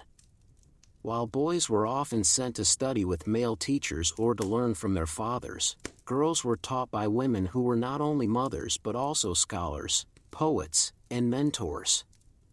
These women created a space where young girls could grow up feeling safe, valued, and free to explore their emotions. This kind of education was rare in the ancient world, and it made Lesbos a special place for women. One of the most important parts of life on Lesbos was the tradition of women's schools. These were not like the schools we know today, but rather communities where young girls lived together with their female teachers. In these schools, girls learned to sing, to dance, to play musical instruments, and to write poetry. They also formed deep friendships with one another, and some of these friendships turned into something more, a kind of love that was spiritual, emotional, and sometimes even physical. The most famous teacher and poet of Lesbos was Sappho. She lived in Mytilene around 600 BCE, and her poetry was filled with deep feelings of love and longing for other women. Her words were powerful, and they described a kind of love that was not often written about in the ancient world. Because of her, the island of Lesbos became known as the place where women could love each other openly and without shame. Sappho's poetry was not only beautiful but also deeply personal. She wrote about the pain of separation, the joy of being with someone you love, and the deep emotional bonds that could form between two women. Her poems were often sung with music, and they were performed in gatherings where women would come together to share their thoughts and feelings. These gatherings were a way for women to connect with each other and to express parts of themselves that were not always accepted in the outside world. On Lesbos, women were not afraid to show their feelings for one another. They wrote letters, gave gifts, and spent time together in quiet places where they could talk and share their lives. These relationships were seen as a normal and natural part of life, and they were not considered to be against the rules of society. In fact, many people believe that these relationships helped women become stronger, more creative, and more connected to the world around them. Men on the island knew about these relationships, but they did not interfere with them. Men were often busy with politics, trade, and war, and they left the world of women to be what it was. Some men even admired the way women could express their feelings so openly, and they tried to write poetry like the women of Lesbos. In this way, the influence of the island spread beyond its borders and reached other parts of Greece. It is important to understand that the love between women on Lesbos was not always romantic in the modern sense. Sometimes it was a deep friendship, sometimes it was a mentorship, and sometimes it was a bond that lasted a lifetime. But in every case, it was a way for women to feel close to one another and to share parts of themselves that were not always shared with men or with the outside world. The island of Lesbos became a symbol of women's freedom and emotional depth. It was a place where women could be themselves, where they could learn, grow, and love in ways that were not always possible in other parts of the ancient world. Even after the schools and communities of women disappeared, the memory of Lesbos remained. The name of the island became linked with a special kind of love, and that link has lasted for thousands of years. Today, when we use the word lesbian, we are remembering the island of Lesbos and the women who lived there. Their lives may have been very different from ours, but their feelings were the same. They loved, they felt joy, they felt pain, and they wrote about it in ways that still touch us today. The history of women's love begins with Lesbos, and it continues to grow and change with every new generation. Even though many of Sappho's poems have been lost over time, and even though the island itself has changed, the spirit of Lesbos lives on. It reminds us that love between women is not new, and that it has always been a part of human history. It also reminds us that there are places in the world where people can be free to feel and to love without fear. The culture of Lesbos in 500 BCE was not perfect, and not every woman on the island may have lived the same kind of life. But for many women, especially those who were educated and who lived in the schools and communities of Mytilene, it was a time of great emotional and creative freedom. They were able to express themselves in ways that were rare in the ancient world, and they were able to form deep and lasting bonds with one another. This freedom and this openness to emotion made Lesbos a special place. It was a place where women could explore their feelings, where they could write about love and loss, and where they could live in a way that allowed them to be fully themselves. This is why the island became so important in the history of women's love, and why it continues to be remembered even today. In many ways, the story of women's love begins with Lesbos. It is here that the first written records of love between women appear, and it is here that we can see the earliest examples of how women expressed their feelings for one another. These early examples help us understand how love between women has changed over time, and how it has remained the same in many important ways. The island of Lesbos was not just a place on a map, but a place in the hearts of many women who came after. It was a place where women could be free, where they could find love, and where they could leave behind a legacy that would last for thousands of years. That legacy is still with us today, and it reminds us that love between women has always been a part of the human story. On the island of Lesbos in the year 500 BCE, education for girls was not like education in other parts of Greece. In many Greek cities, girls were not taught to read or write, and they were not given the chance to study music, poetry, or dance. But on Lesbos, things were different.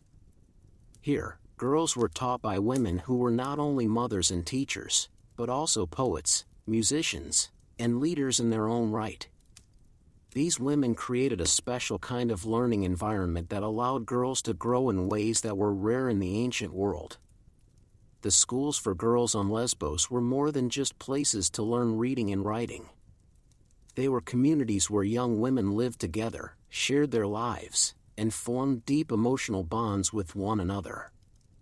These schools were often run by older women who had studied poetry and music themselves and who now passed on their knowledge to the next generation. The girls who came to these schools were not only students, but also friends, and sometimes even lovers.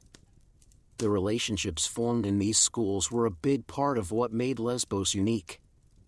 One of the most important parts of education on Lesbos was music. Girls were taught to play instruments like the lyre and the flute, and they learned to sing songs that were passed down through generations. Music was not just a form of entertainment, but also a way to express feelings and emotions. Many of the songs sung in these schools were written by women, and they often spoke about love, longing, and the deep connections that could form between two women. Poetry was also a central part of life in these schools. Girls were taught to write poems about their feelings, their dreams, and their relationships with others. Some of these poems were very personal, and they described the joy of being close to someone, or the sadness of being separated from them. Others were more formal and were meant to be sung in groups, often with music and dance. These poems helped to create a sense of community among the girls and gave them a way to share their inner lives with each other. Dance was another important part of education on Lesbos. Girls learned to move their bodies in graceful ways, and they often danced in circles or lines, holding hands and singing together. These dances were not just for fun, but were also a way to build trust and closeness between the girls. Dancing together created a sense of unity and made the girls feel like they were part of something bigger than themselves. It was a way to connect with each other physically, emotionally, and spiritually. The teachers in these schools were not like teachers in modern schools. They were more like mentors and mothers, guiding the girls not only in their studies, but also in their personal growth. These teachers often lived with the girls, ate with them, and spent time with them outside of lessons. This close relationship allowed the girls to feel safe and supported, and it helped them develop strong bonds with the women who taught them. In many cases, the relationship between a teacher and her students was more than just educational. It was also emotional and sometimes even romantic. Teachers would write poems about their students, and students would write poems in return. These poems often spoke of admiration, love, and the deep connection that could form between a woman and her pupil. This kind of relationship was not seen as strange or wrong, but rather as a natural part of life on Lesbos. the schools on Lesbos were not only places of learning, but also places of emotional growth. Girls came to these schools at a young age, often around the time they began to become women. During their time there, they were taught not only how to read and write, but also how to feel, how to love, and how to express themselves in ways that were accepted and even celebrated. This kind of education helped them grow into strong, confident women who were able to make their own choices and live their lives with purpose. The influence of these schools was not limited to the island of Lesbos. Many of the girls who studied there came from other parts of Greece, and when they returned home, they brought with them the ideas and values they had learned. Some of them continued to write poetry, some of them taught their own daughters, and others simply carried with them the memory of the deep friendships and love they had experienced while living on the island. In this way, the culture of Lesbos spread far beyond its shores. The schools for women on Lesbos were not just for the wealthy or the noble. While many of the girls who attended came from rich families, there were also girls from more modest backgrounds who were given the chance to study and grow in this special environment. This made the schools on Lesbos more open and inclusive than many other educational institutions of the time, where only the sons of the rich were given the chance to learn and to rise in society. The structure of these schools was simple, but effective. Each school had a head teacher, usually an older woman who had studied under another teacher when she was young. She was responsible for guiding the students, teaching them, and helping them develop their talents. The students lived together in the same house or building, and they followed a daily routine that included lessons, meals, music, dance, and time for rest and reflection. Because the girls lived together, they formed very close relationships with one another. Some of these relationships were like friendships, others were more like family, and some were deeper still. These relationships were not hidden or seen as wrong, but were instead considered a normal and important part of growing up. The girls were encouraged to care for each other, to support each other, and to share their lives in ways that were meaningful and lasting. The emotional bonds formed in these schools often lasted for many years, and sometimes even for a lifetime. Even after the girls left the school and returned to their homes, they kept in touch with each other through letters and poems. Some of these letters have survived to this day, and they offer a rare glimpse into the inner lives of women in the ancient world. They show that women were capable of deep love, strong friendships, and lasting emotional connections, even in a time when their voices were often unheard. The schools on Lesbos were not just places for girls to learn. They were also places for women to find themselves, to discover who they were, and to explore their feelings in a way that was not always possible in the outside world. This kind of freedom was rare in the ancient world, and it made Lesbos a special place for women who wanted to live full and meaningful lives. Over time, the schools on Lesbos became known throughout Greece, and many people came to the island to see them for themselves.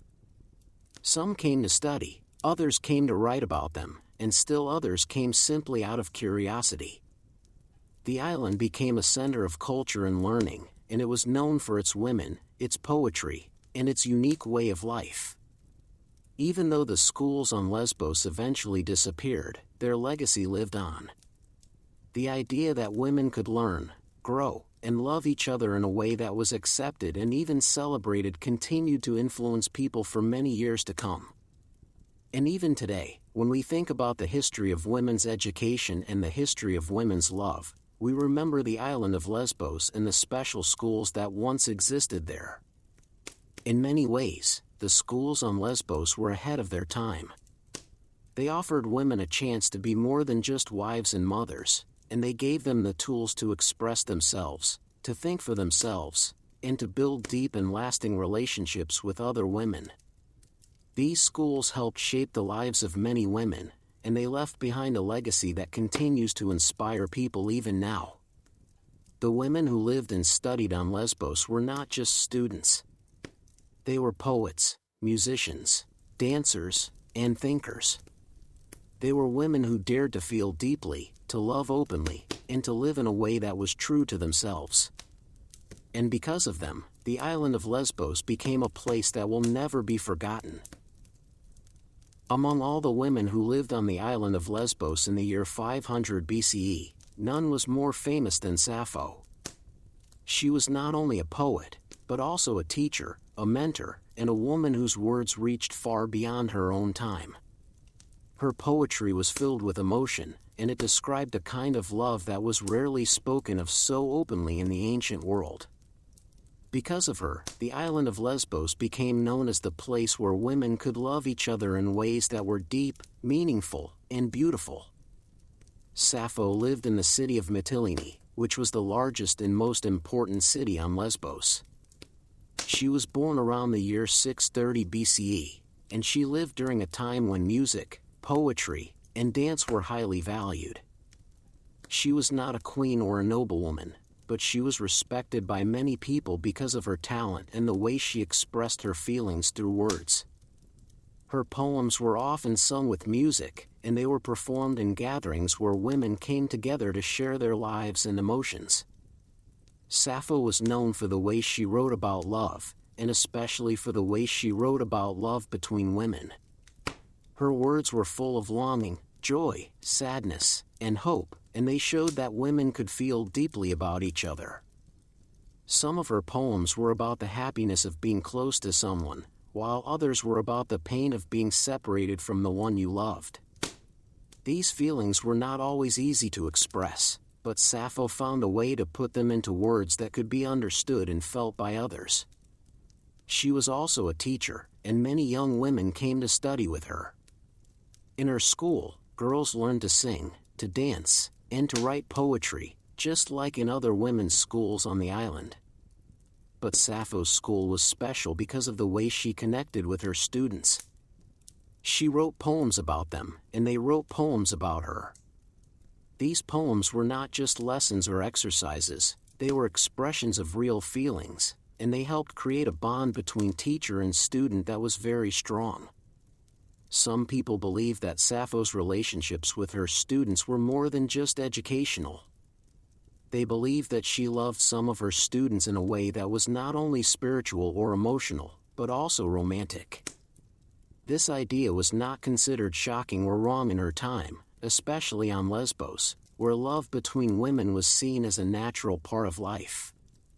But after her death, some people tried to change the way she was remembered, and they tried to make her seem less important or even controversial. Despite these attempts, Sappho's poetry survived, and it continued to be read and admired by many people. Her words were copied by hand, passed from one person to another, and studied by poets and scholars for centuries. Some of her poems were lost over time, but even the pieces that remain give us a powerful sense of who she was and what she believed. Her writing was not only beautiful, but also deeply human, and it spoke to the heart in a way that few other poets could. Because of her, the word lesbian came to be used to describe love between women. The name of the island where she lived became linked with this kind of love, and that link has lasted for thousands of years. Even today, when we use the word lesbian, we are remembering the island of Lesbos and the woman who made it famous. Her influence was not only on the women who lived at the same time as her, but also on generations that came long after she was gone. Sappho's poetry was often written in a form that was very personal. She used the first person, and she wrote about her own feelings and experiences. This made her poems feel close and real, as if she was speaking directly to the reader. Many of her poems were about women she loved, and they described the way she felt about them in a way that was honest and powerful. She wrote about the joy of being near someone, the pain of losing them, and the deep longing that comes with love. She also wrote about the role of women in society, and about the ways in which women could be strong, creative, and full of emotion. She believed that women had voices that deserved to be heard, and she used her own voice to speak for them. Her poetry gave women a way to see themselves as important and valuable, and it helped them understand that their feelings were real and worth expressing. Sappho was not the only poet on Lesbos, but she was the most famous. Other women wrote poetry, and some of them were well known in their own time, but none of them reached the same level of fame or influence as she did. Her name was known across Greece, and even men who lived in other parts of the country admired her work. Some of them tried to write like her, and others wrote about her, trying to understand who she was and what her poetry meant. Over time, stories about Sappho's life began to appear. Some of them said that she had been married, and that she had a daughter.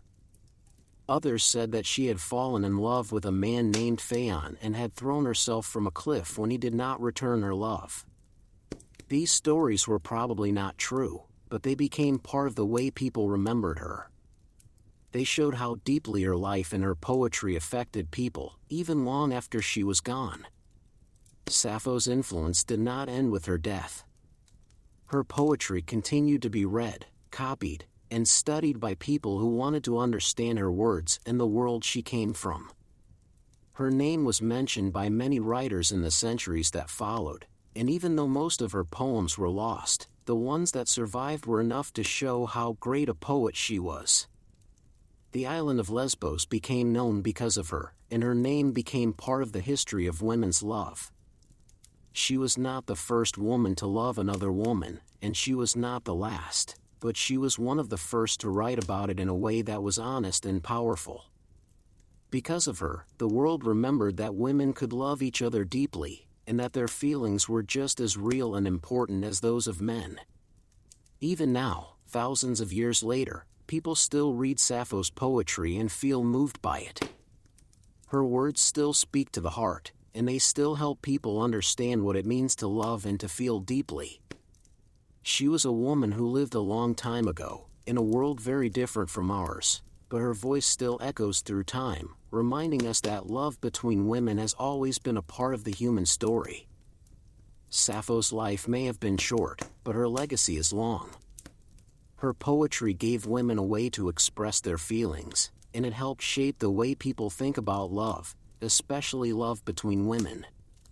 She was not just a poet, she was a teacher, a mentor, a leader, and a symbol of what women could be when they were free to speak, to feel, and to love. The story of Sappho is the story of a woman who changed the way people thought about love and poetry. It is the story of a teacher who touched the lives of many young women, and of a poet whose words have lasted for thousands of years. It is also the story of the island of Lesbos, and of the special place it holds in the history of women's love. On the island of Lesbos in the year 500 BCE, friendship between women was not just common, it was an important part of daily life. Women lived close to each other, worked together, learned from each other, and often shared their homes and their lives. These friendships were not only about companionship, but also about trust, support, and deep emotional connection.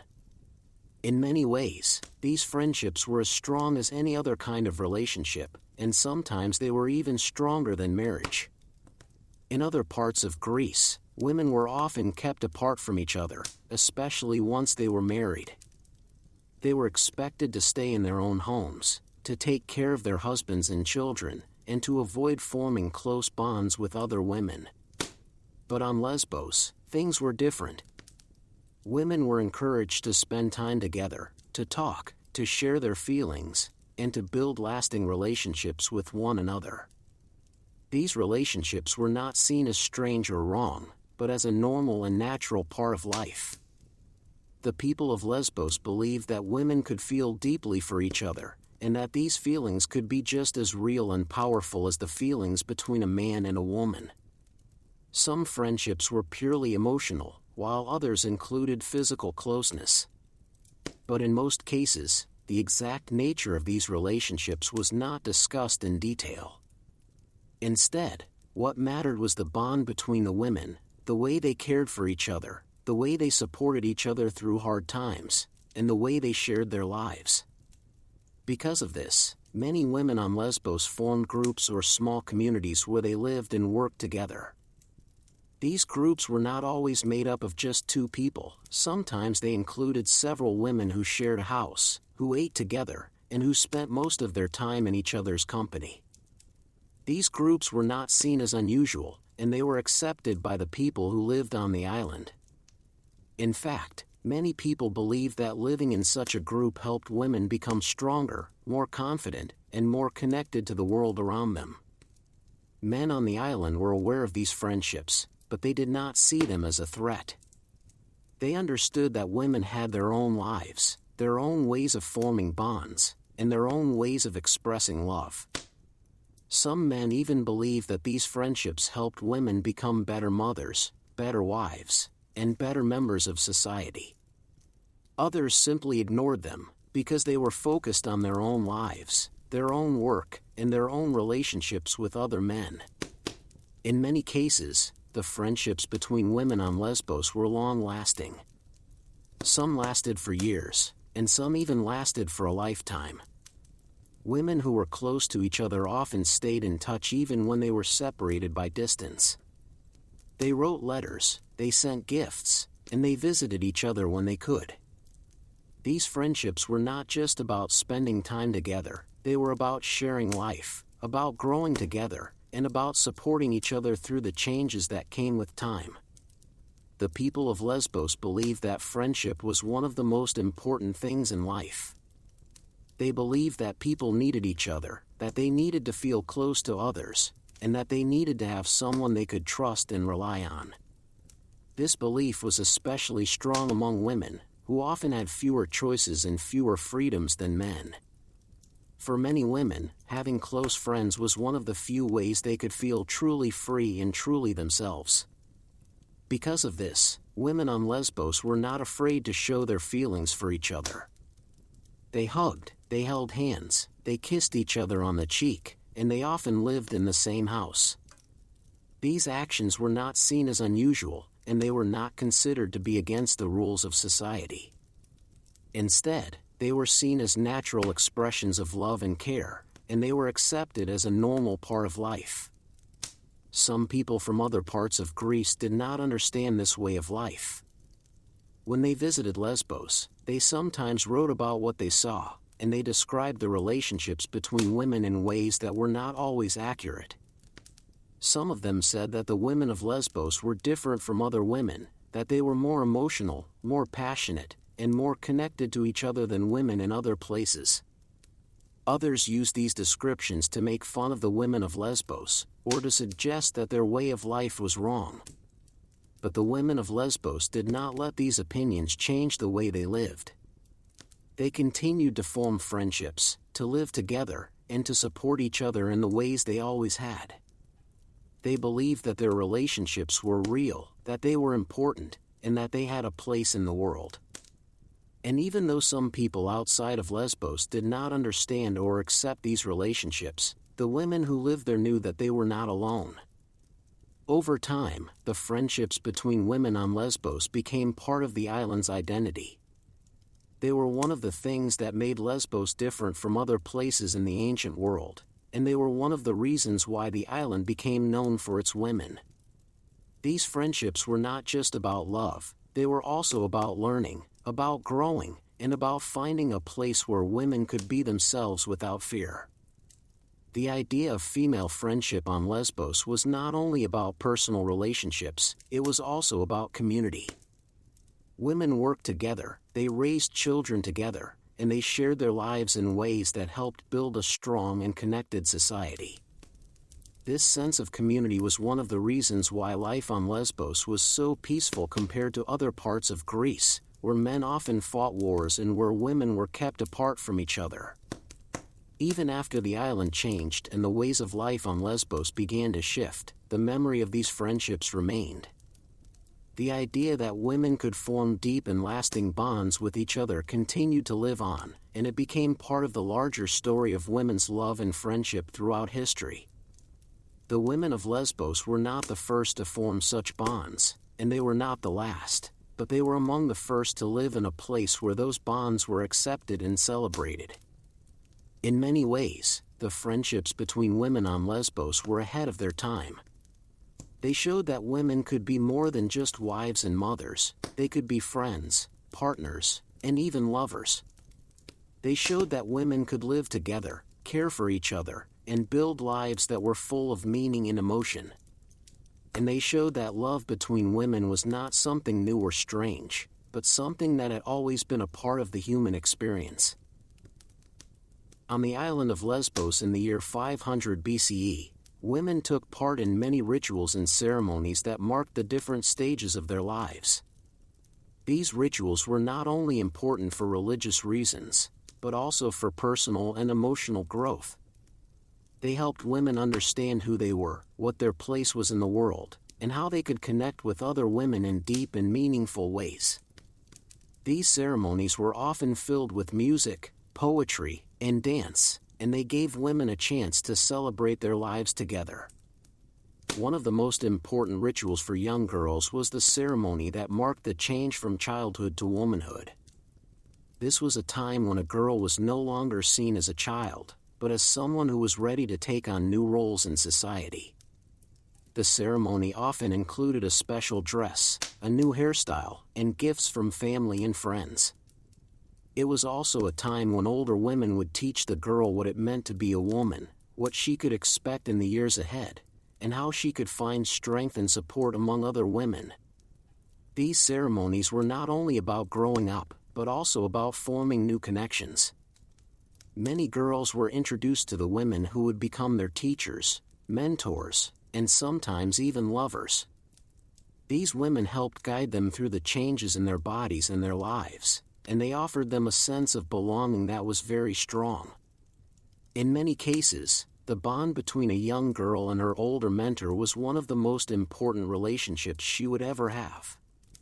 Women on Lesbos also took part in religious ceremonies that were led by other women. Unlike in many other parts of Greece, where men were often the main leaders in religious life, on Lesbos women played a central role in worship and spiritual practice. They sang songs to the gods, especially to goddesses like Aphrodite, who was believed to protect love and beauty. These songs were often written by women themselves, and they spoke about love, longing, and the deep emotional bonds that could form between two people. Dance was an important part of many of these ceremonies. Women danced in circles, holding hands and moving together in a way that created a strong sense of unity. These dances were not only beautiful to watch, but also deeply emotional. They helped women feel connected to each other, to the gods, and to the world around them. Some of these dances were performed in temples, while others took place in open fields or near the sea, where the wind and the waves could carry the music and the voices of the women. In many cases, these ceremonies were held in special places that were only for women. These places were like small temples or gathering spaces where women could come together to talk, to sing, to dance, and to share their feelings. These spaces were not open to men, and they gave women a chance to be themselves without fear of being judged or misunderstood. Here, they could talk about their dreams, their fears, and the things they hoped for in life. The women who led these ceremonies were often older and more experienced. They were respected for their wisdom, their knowledge of poetry and music, and their ability to guide younger women through the changes in their lives. These leaders were not only teachers, but also spiritual guides, and they played an important role in helping women understand themselves and their place in the world. Some of these ceremonies were held during special times of the year, like the changing of the seasons or the full moon. These times were believed to be powerful, and they were often seen as moments when the connection between the human world and the divine was strongest. During these ceremonies, women would offer gifts to the gods, sing songs, and perform dances that were meant to bring them closer to the divine and to each other. These rituals were not only about religion or tradition, they were also about personal growth and emotional healing. Many women came to these ceremonies when they were going through difficult times, like the loss of a loved one, the end of a relationship, or the start of a new chapter in their lives. These ceremonies gave them a way to express their feelings, to find support among other women, and to feel a sense of peace and renewal. The ceremonies on Lesbos were also a way for women to remember the past and to honor the women who had come before them. Many of the songs and poems used in these rituals had been passed down for generations, and they carried with them the voices and emotions of women who had lived long before. These traditions helped women feel connected to their history and to the larger story of women's lives on the island. Because of these rituals, women on Lesbos were able to build strong communities that were based on trust, support, and shared experience.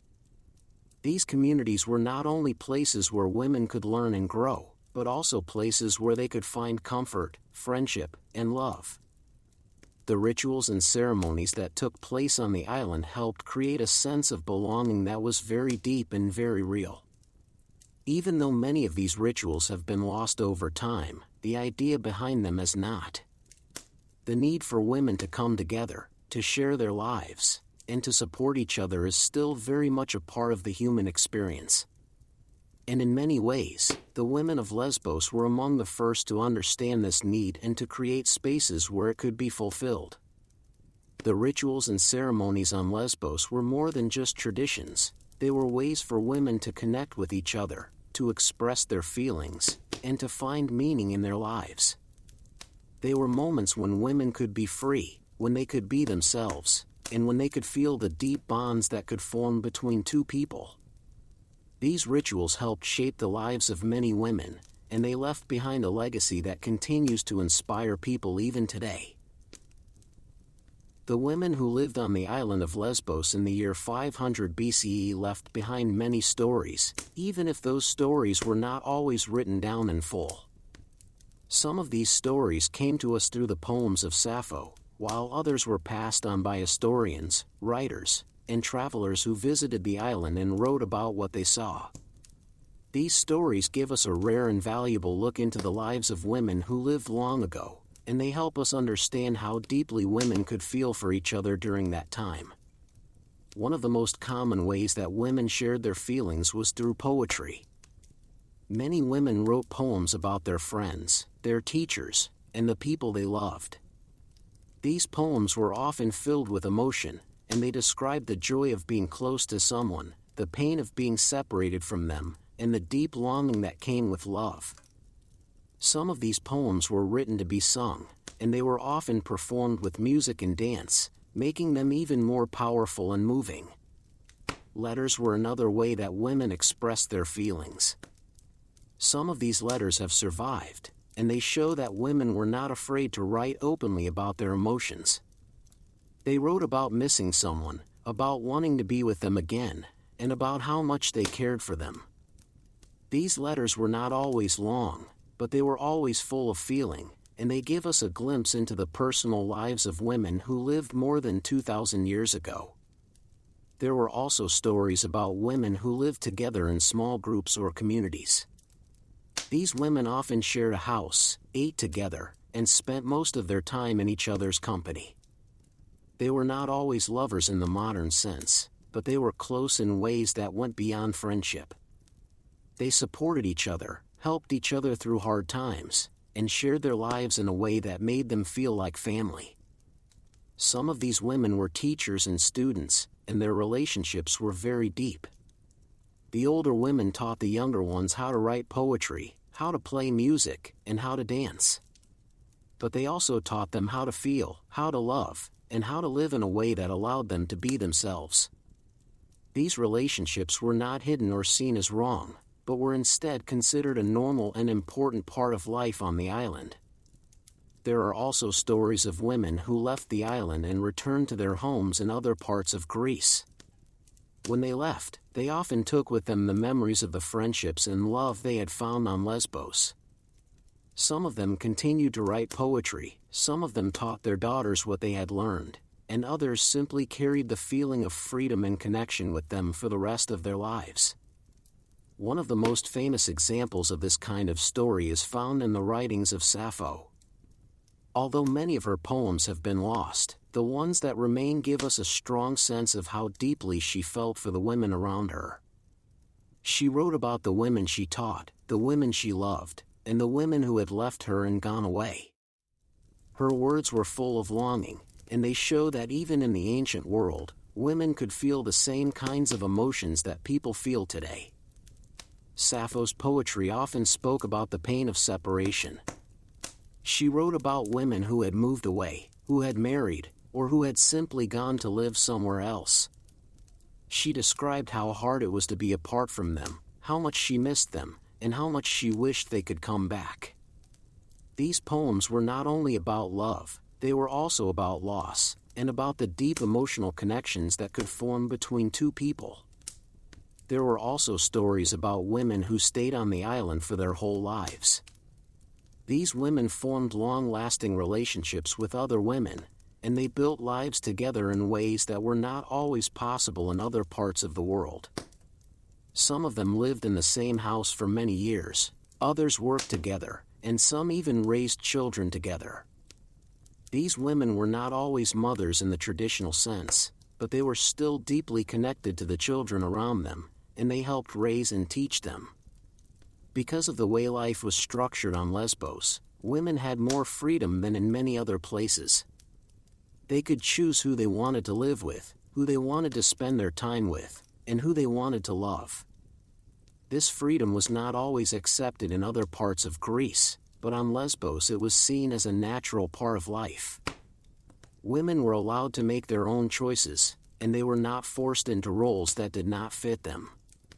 Some of the women who lived on the island were known for their talent in music and poetry.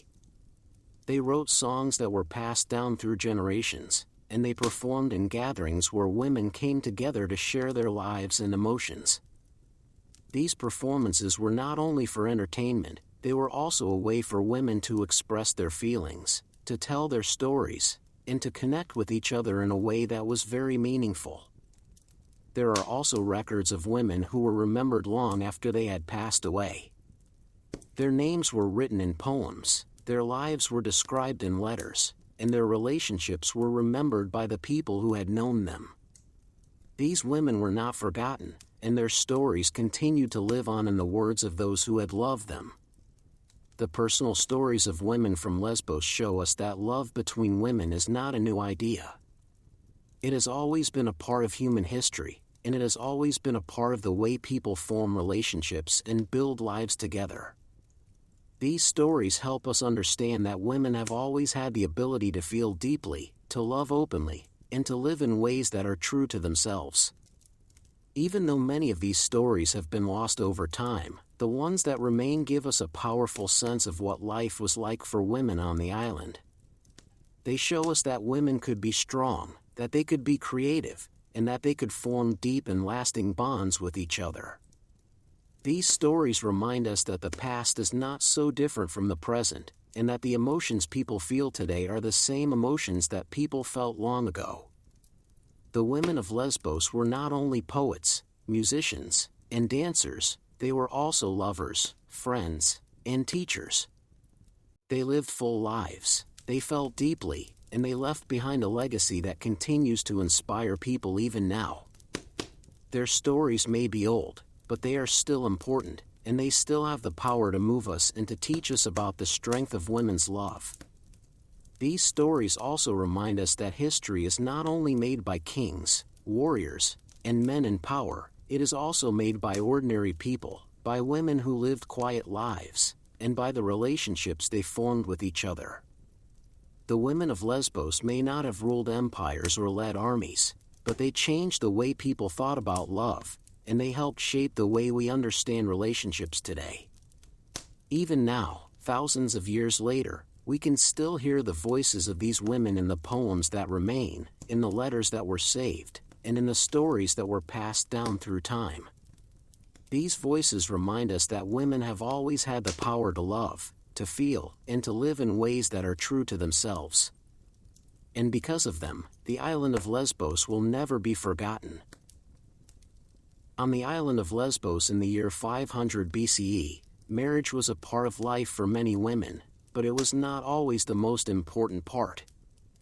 While most women were expected to marry at some point, especially as they grew older, many of them also formed deep emotional and romantic connections with other women. These relationships were not seen as a replacement for marriage, but rather as something that could exist alongside it.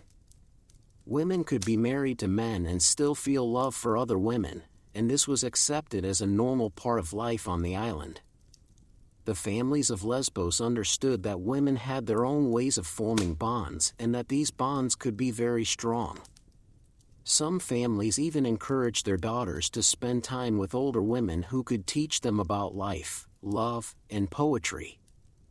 These older women were not just teachers, they were also mentors, friends, and sometimes even lovers. The relationships formed between young women and their mentors were not seen as wrong or unnatural, but as a part of growing up and learning about the world. Marriage on Lesbos was often arranged by families, just as it was in other parts of Greece. Women were usually married at a young age, sometimes as early as 15 or 16, and they were expected to move in with their husband's family after the wedding. But unlike in many other places, where married women were kept apart from other women and were not allowed to form close friendships, on Lesbos women were still able to maintain their relationships with other women even after marriage. Some women continued to live with other women even after they were married. In some cases, they brought their close friends or lovers with them into their new home, and the 3 or more women lived together in a way that was not always common in other parts of the ancient world. These living arrangements were not always sexual, but they were deeply emotional and supportive. The women helped each other raise children, cook, clean, and take care of the household, and they formed a kind of family that was different from the traditional one. The idea of family on Lesbos was not always the same as in other places. While most families were made up of a husband, a wife, and their children, some families on the island included more than one woman. These women were not always married to the same man. Sometimes they were simply close friends or lovers who chose to live together and support each other. This kind of family structure was accepted by the people of Lesbos, and it was seen as a natural way for women to live their lives. Mothers on the island played a central role in raising their children, and they often worked closely with other women to teach their daughters about life, love, and relationships. Some mothers even encouraged their daughters to form close bonds with other women, because they believed that these bonds would help them grow and become stronger people. These bonds were not always romantic, but they were always meaningful, and they helped shape the way women saw themselves and the world around them. Because of this, many women on Lesbos did not see marriage as the only path to happiness or fulfillment. While marriage was important for social and economic reasons, it was not always the place where women found the deepest love or connection. Some women found more meaning in their relationships with other women than in their marriages, and this was accepted as a part of life on the island. Men on Lesbos were aware of these relationships, but they did not always interfere with them. Some men understood that their wives had close friendships with other women, and they did not see these friendships as a threat. Others simply did not care, because they were focused on their own lives, their own work, and their own relationships with other men. In some cases, men even respected the bonds that women formed with each other, and they saw them as a sign of strength and independence. The people of Lesbos believed that women could have more than one kind of love in their lives. They could love their husbands, they could love their children, and they could also love other women. These different kinds of love were not seen as conflicting with each other, but as parts of a full and meaningful life. This belief made the island different from many other places in the ancient world, where women were often expected to love only their husbands and to avoid forming deep emotional bonds with other women. In many cases, the relationships between women lasted longer than marriages. Some women were married only for a short time, while their friendships or romantic relationships with other women lasted for many years, or even for a lifetime. These relationships were not always easy, and they sometimes faced challenges from outside forces, but they were often more lasting and more meaningful than the relationships women had with men. Even though marriage was a part of life for most women on Lesbos, it did not always define who they were. Many women continued to write poetry, to sing, to dance, and to form deep emotional connections with other women long after they were married. Some of them even continued to live in the same communities or schools where they had grown up, and they remained close to the women who had been their friends or lovers since they were young. Because of this, the island of Lesbos became known as a place where women could live full and complex lives. They could be wives, mothers, poets, musicians, and lovers all at once. They could form deep emotional bonds with other women, and they could live in ways that were not always possible in other parts of the ancient world. This freedom and this openness to emotion made Lesbos a special place for women. Even after the island changed and the ways of life on Lesbos began to shift, the memory of these relationships remained. The idea that women could form deep and lasting bonds with each other continued to live on, and it became part of the larger story of women's love and friendship throughout history.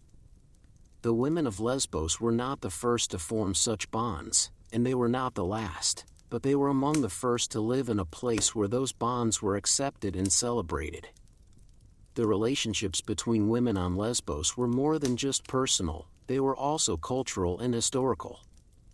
They helped shape the way people thought about love, and they gave women a way to express their feelings in a world that often tried to silence them. These relationships showed that women could be more than just wives and mothers, they could be friends, partners, and even lovers. And they showed that love between women was not something new or strange, but something that had always been a part of the human experience. As the island of Lesbos grew in fame, its culture began to spread beyond its shores and reach other parts of the ancient world. The island was known not only for its beautiful landscapes and peaceful way of life, but also for the way women lived and loved in ways that were different from what was common in other parts of Greece. Because of this, many people from other cities and regions came to visit Lesbos, and they returned home with new ideas about women, love, and relationships. One of the main ways that the culture of Lesbos spread was through the poetry of Sappho. Her words were copied by hand and shared among people who loved poetry and music. Her poems were sung in many places, and her name became known far beyond the island. People who had never been to Lesbos still heard of her, and they learned about the island because of her work. Her poetry described a kind of love that was not often written about in other parts of Greece, and it gave people a new way to think about the relationships between women. In many Greek cities, women were not allowed to live freely or to form deep emotional bonds with each other. But the people who visited Lesbos saw that women there could live together, love each other, and express their feelings in ways that were accepted by society. Some of these visitors were men, and some were women, but all of them carried the memory of what they saw back to their own homes. They told stories about the women of Lesbos, and they described how women could live in schools, how they could write poetry about each other, and how they could share their lives in deep and meaningful ways. Over time, these stories helped change the way some people thought about women's relationships. In some places, women began to form closer friendships, and some of them even tried to copy the way women lived on Lesbos. They wrote poems about each other, they formed small groups where they could talk and sing together, and they tried to live in ways that gave them more freedom. These changes were not always accepted, especially in places where men controlled most of society, but they showed that the ideas from Lesbos had the power to influence people even far away. The island was also known for its music and dance, and these arts helped spread its culture to other places. Women from Lesbos sometimes traveled to other cities to perform, and when they did, they brought with them their songs, their dances, and their way of expressing emotions. These performances were not only for entertainment, they were also a way for women to connect with each other and to show that they could feel deeply and express themselves in beautiful ways. The music and dance of Lesbos became popular in other parts of Greece, and they helped people understand more about the island and the women who lived there. Because of the poetry, the music, and the stories that spread from Lesbos, the name of the island became linked with a special kind of love. people began to use the word lesbian to describe love between women, even if they had never been to the island themselves. This word came from the name of the island, and it became a way to talk about a kind of love that was not always easy to describe in other words. Even though many people did not fully understand what life was like on Lesbos, they knew that the island had something to do with women who loved each other in deep and lasting ways. The way people in other places thought about Lesbos was not always the same. Some people admired the island and saw it as a place of freedom and beauty, where women could live in ways that were not possible elsewhere. Others looked at it with curiosity, and some even with suspicion or criticism. There were people who did not agree with the way women lived on the island, and they wrote about it in ways that were not always fair. Some of them said that the women of Lesbos were too emotional, too free, or too different from other women. But even these criticisms showed that people were paying attention to the island and that it had become an important part of the way people thought about women and love. In some cases, the influence of Lesbos reached beyond Greece and touched other cultures. Travelers from far away came to the island, and they took what they learned back to their own lands. Some of them wrote about what they saw, and others simply carried the memory of the island with them. These stories helped spread the idea that women could form deep emotional bonds with each other, and that these bonds were a natural part of life. Even in places where women were not allowed to live freely, the idea of Lesbos remained as a symbol of what was possible. The schools for women on Lesbos also had a lasting influence.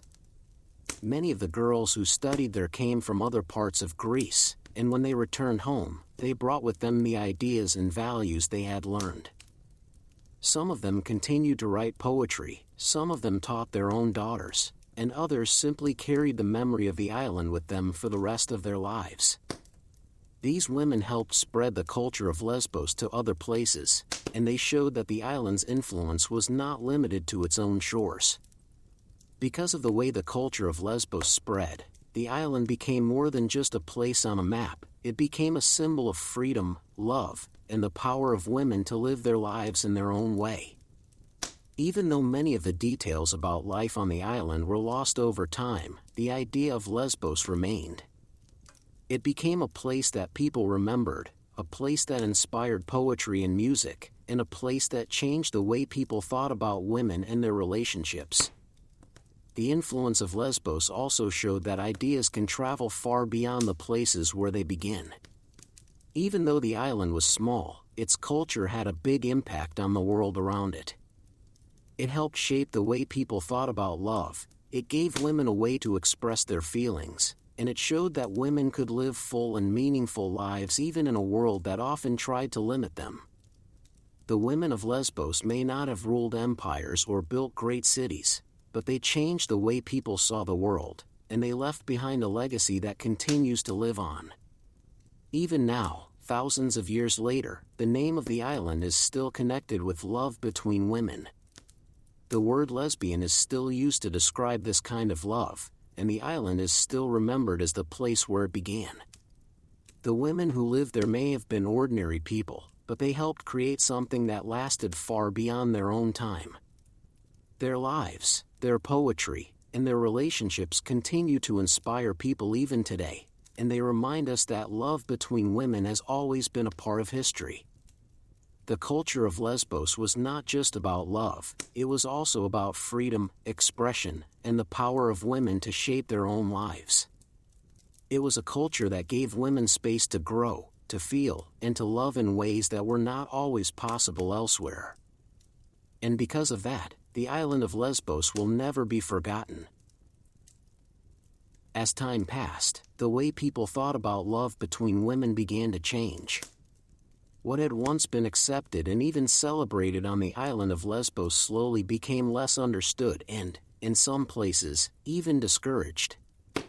These changes did not happen all at once, but rather over many years, as new ideas, new leaders, and new beliefs began to shape the way people saw the world.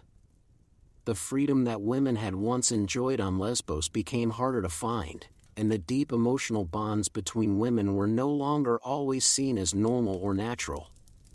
One of the reasons for this change was the rise of new political and religious ideas. In many parts of Greece, and especially in cities like Athens, the role of women in society became more limited. Laws were made that kept women from living together in schools or forming close relationships with other women outside of marriage. Women were expected to spend more time in the home, to take care of their husbands and children, and to avoid forming deep emotional connections with other women. These changes made it harder for women to live the way they once had on Lesbos. Religious beliefs also played a role in how people saw love between women. As new gods and new moral codes became more important, some of the older traditions that had allowed women to form close bonds with each other began to fade. In some places, the idea that women could love each other in deep and meaningful ways was seen as something that went against the rules of society. These ideas were not always the same everywhere, but they did affect the way many people thought about women and their relationships. The schools for women on Lesbos, which had once been centers of learning, music, poetry, and love, also began to change. Over time, fewer girls came to study there, and the schools became smaller and less important. Some of them closed completely, while others changed their focus and stopped teaching poetry and music in the same way. The teachers who had once guided young women in their emotional and creative growth were no longer as respected, and their way of life slowly disappeared. Even the poetry of Sappho, which had once been widely read and admired, began to be seen in a different light. Some people continued to love her words and to see them as beautiful expressions of human emotion, but others tried to change the way she was remembered. Her poems were sometimes taken out of context, or they were used to support ideas that were very different from what she had meant. In some cases, people tried to say that her poetry was not really about love between women at all, even though that had been clear to many people in the past.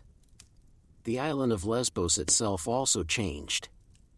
As new rulers came to power and new laws were made, the way of life that had once made the island special slowly disappeared. The women who had lived freely and formed deep bonds with each other found themselves living in a world that was less accepting of their choices.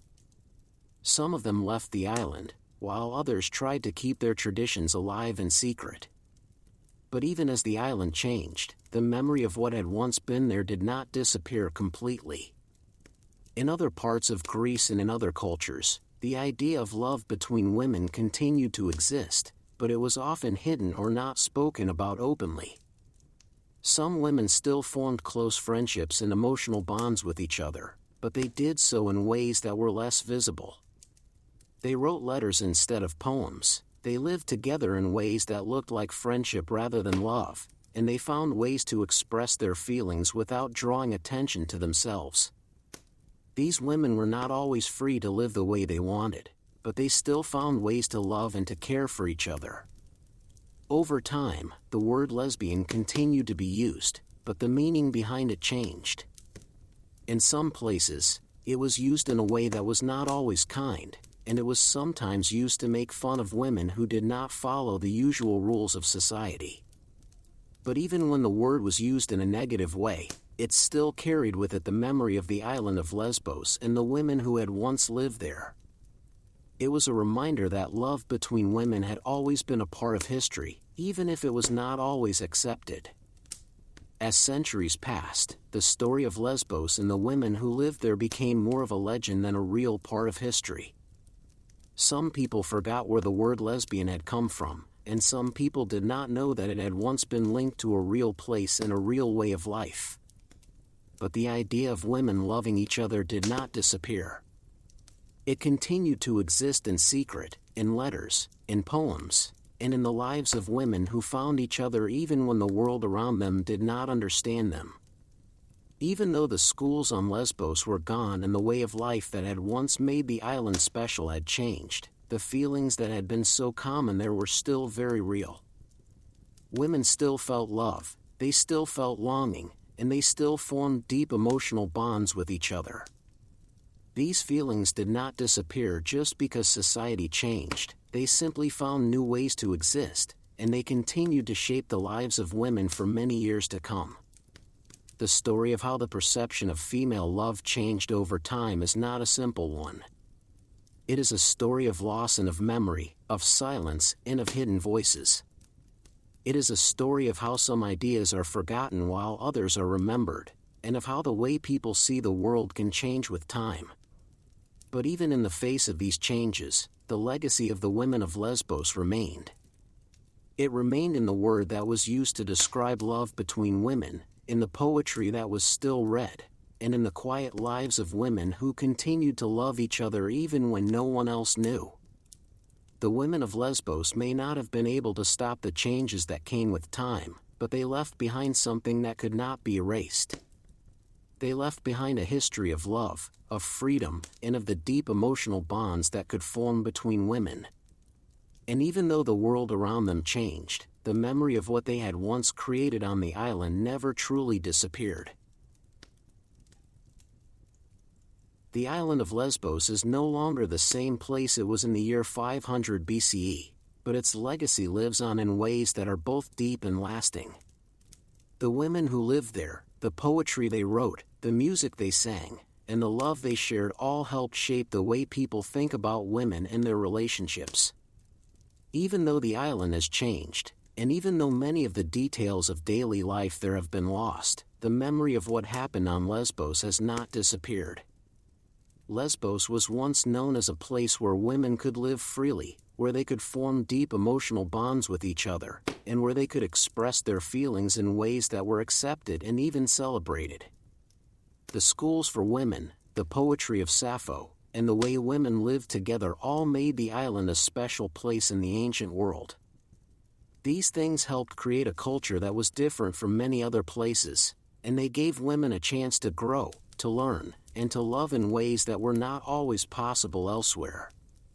Even after the schools disappeared and the way of life on the island changed, the ideas that had begun there continued to spread. The word lesbian came from the name of the island, and it became a way to describe love between women. This word is still used today, and it carries with it the memory of the women who once lived on Lesbos. It reminds people that love between women is not new, and that it has always been a part of human history. The poetry of Sappho played a big role in keeping the memory of Lesbos alive. Even though many of her poems were lost over time, the ones that survived gave people a glimpse into the lives of women who lived more than 2,000 years ago. Her words were filled with emotion, and they described a kind of love that was real, deep, and meaningful. These poems helped show that women have always had the ability to feel deeply, to love openly, and to live in ways that are true to themselves. Over the centuries, the story of Lesbos has been remembered in many different ways. Some people have studied the history of the island, some have read the poetry of Sappho, and others have simply carried the word lesbian with them as part of their identity. Each of these ways of remembering has helped keep the legacy of Lesbos alive, and they have all played a role in shaping the way people understand love between women today. The island itself has also continued to be a place of meaning for many people.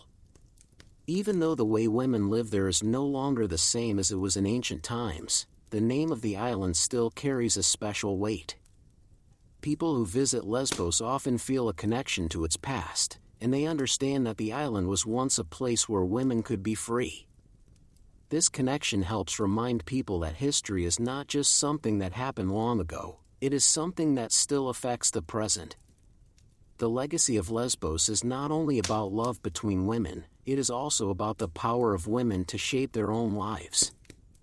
The women who lived on the island showed that they could be more than just wives and mothers. They could be poets, musicians, teachers, and lovers. They could live together, they could support each other, and they could build lives that were full of meaning and emotion. These women helped prove that women have always had the strength to live in ways that are true to themselves, even in a world that often tried to limit them. Even now, thousands of years later, the influence of Lesbos can still be felt. The idea that women can love each other, that they can form deep emotional bonds, and that they can live full and meaningful lives continues to be important. The women of Lesbos may not have ruled empires or built great cities, but they changed the way people saw the world. They helped create a history that continues to inspire people even today. The story of Lesbos also reminds us that history is not always written by the people who lived it. Many of the details about life on the island were lost over time, and some of the stories about the women who lived there were changed or misunderstood. But even with these gaps in the record, the core of what happened on Lesbos remains clear. Women loved each other deeply, they formed strong communities, and they lived in ways that were different from what was common in other parts of the ancient world. Because of this, the island of Lesbos will never be forgotten. It has become more than just a place on a map. It has become a symbol of freedom, of love, and of the strength of women. The women who lived there may have been ordinary people, but they helped create something that lasted far beyond their own time. Their lives, their poetry, and their relationships continue to inspire people even today. The legacy of Lesbos also shows that the past is not always separate from the present. The way people think about love, the way they understand relationships, and the way they see women's roles in society have all been shaped by the history of the island. Even people who have never heard of Lesbos may still be affected by the ideas that began there. These ideas have traveled far beyond the island, and they continue to shape the way people live their lives today. In many ways, the story of Lesbos is still being written. Every time a woman reads the poetry of Sappho, every time someone learns about the history of the island, and every time a person chooses to live in a way that is true to themselves, the legacy of Lesbos continues. The island may be small, but its influence is large, and it has helped shape the way people understand love, freedom, and the power of women to live their lives on their own terms. The women of Lesbos were not just part of history, they helped create it. They showed that love between women is real, that it is powerful, and that it has always been a part of the human experience. Their story may be old, but it is still important, and it still has the power to move us and to teach us about the strength of women's love. Even now, thousands of years after the women of Lesbos first sang their songs and wrote their poems, their voices can still be heard. They remind us that love between women has always existed, that it has always mattered, and that it will always be a part of the human story.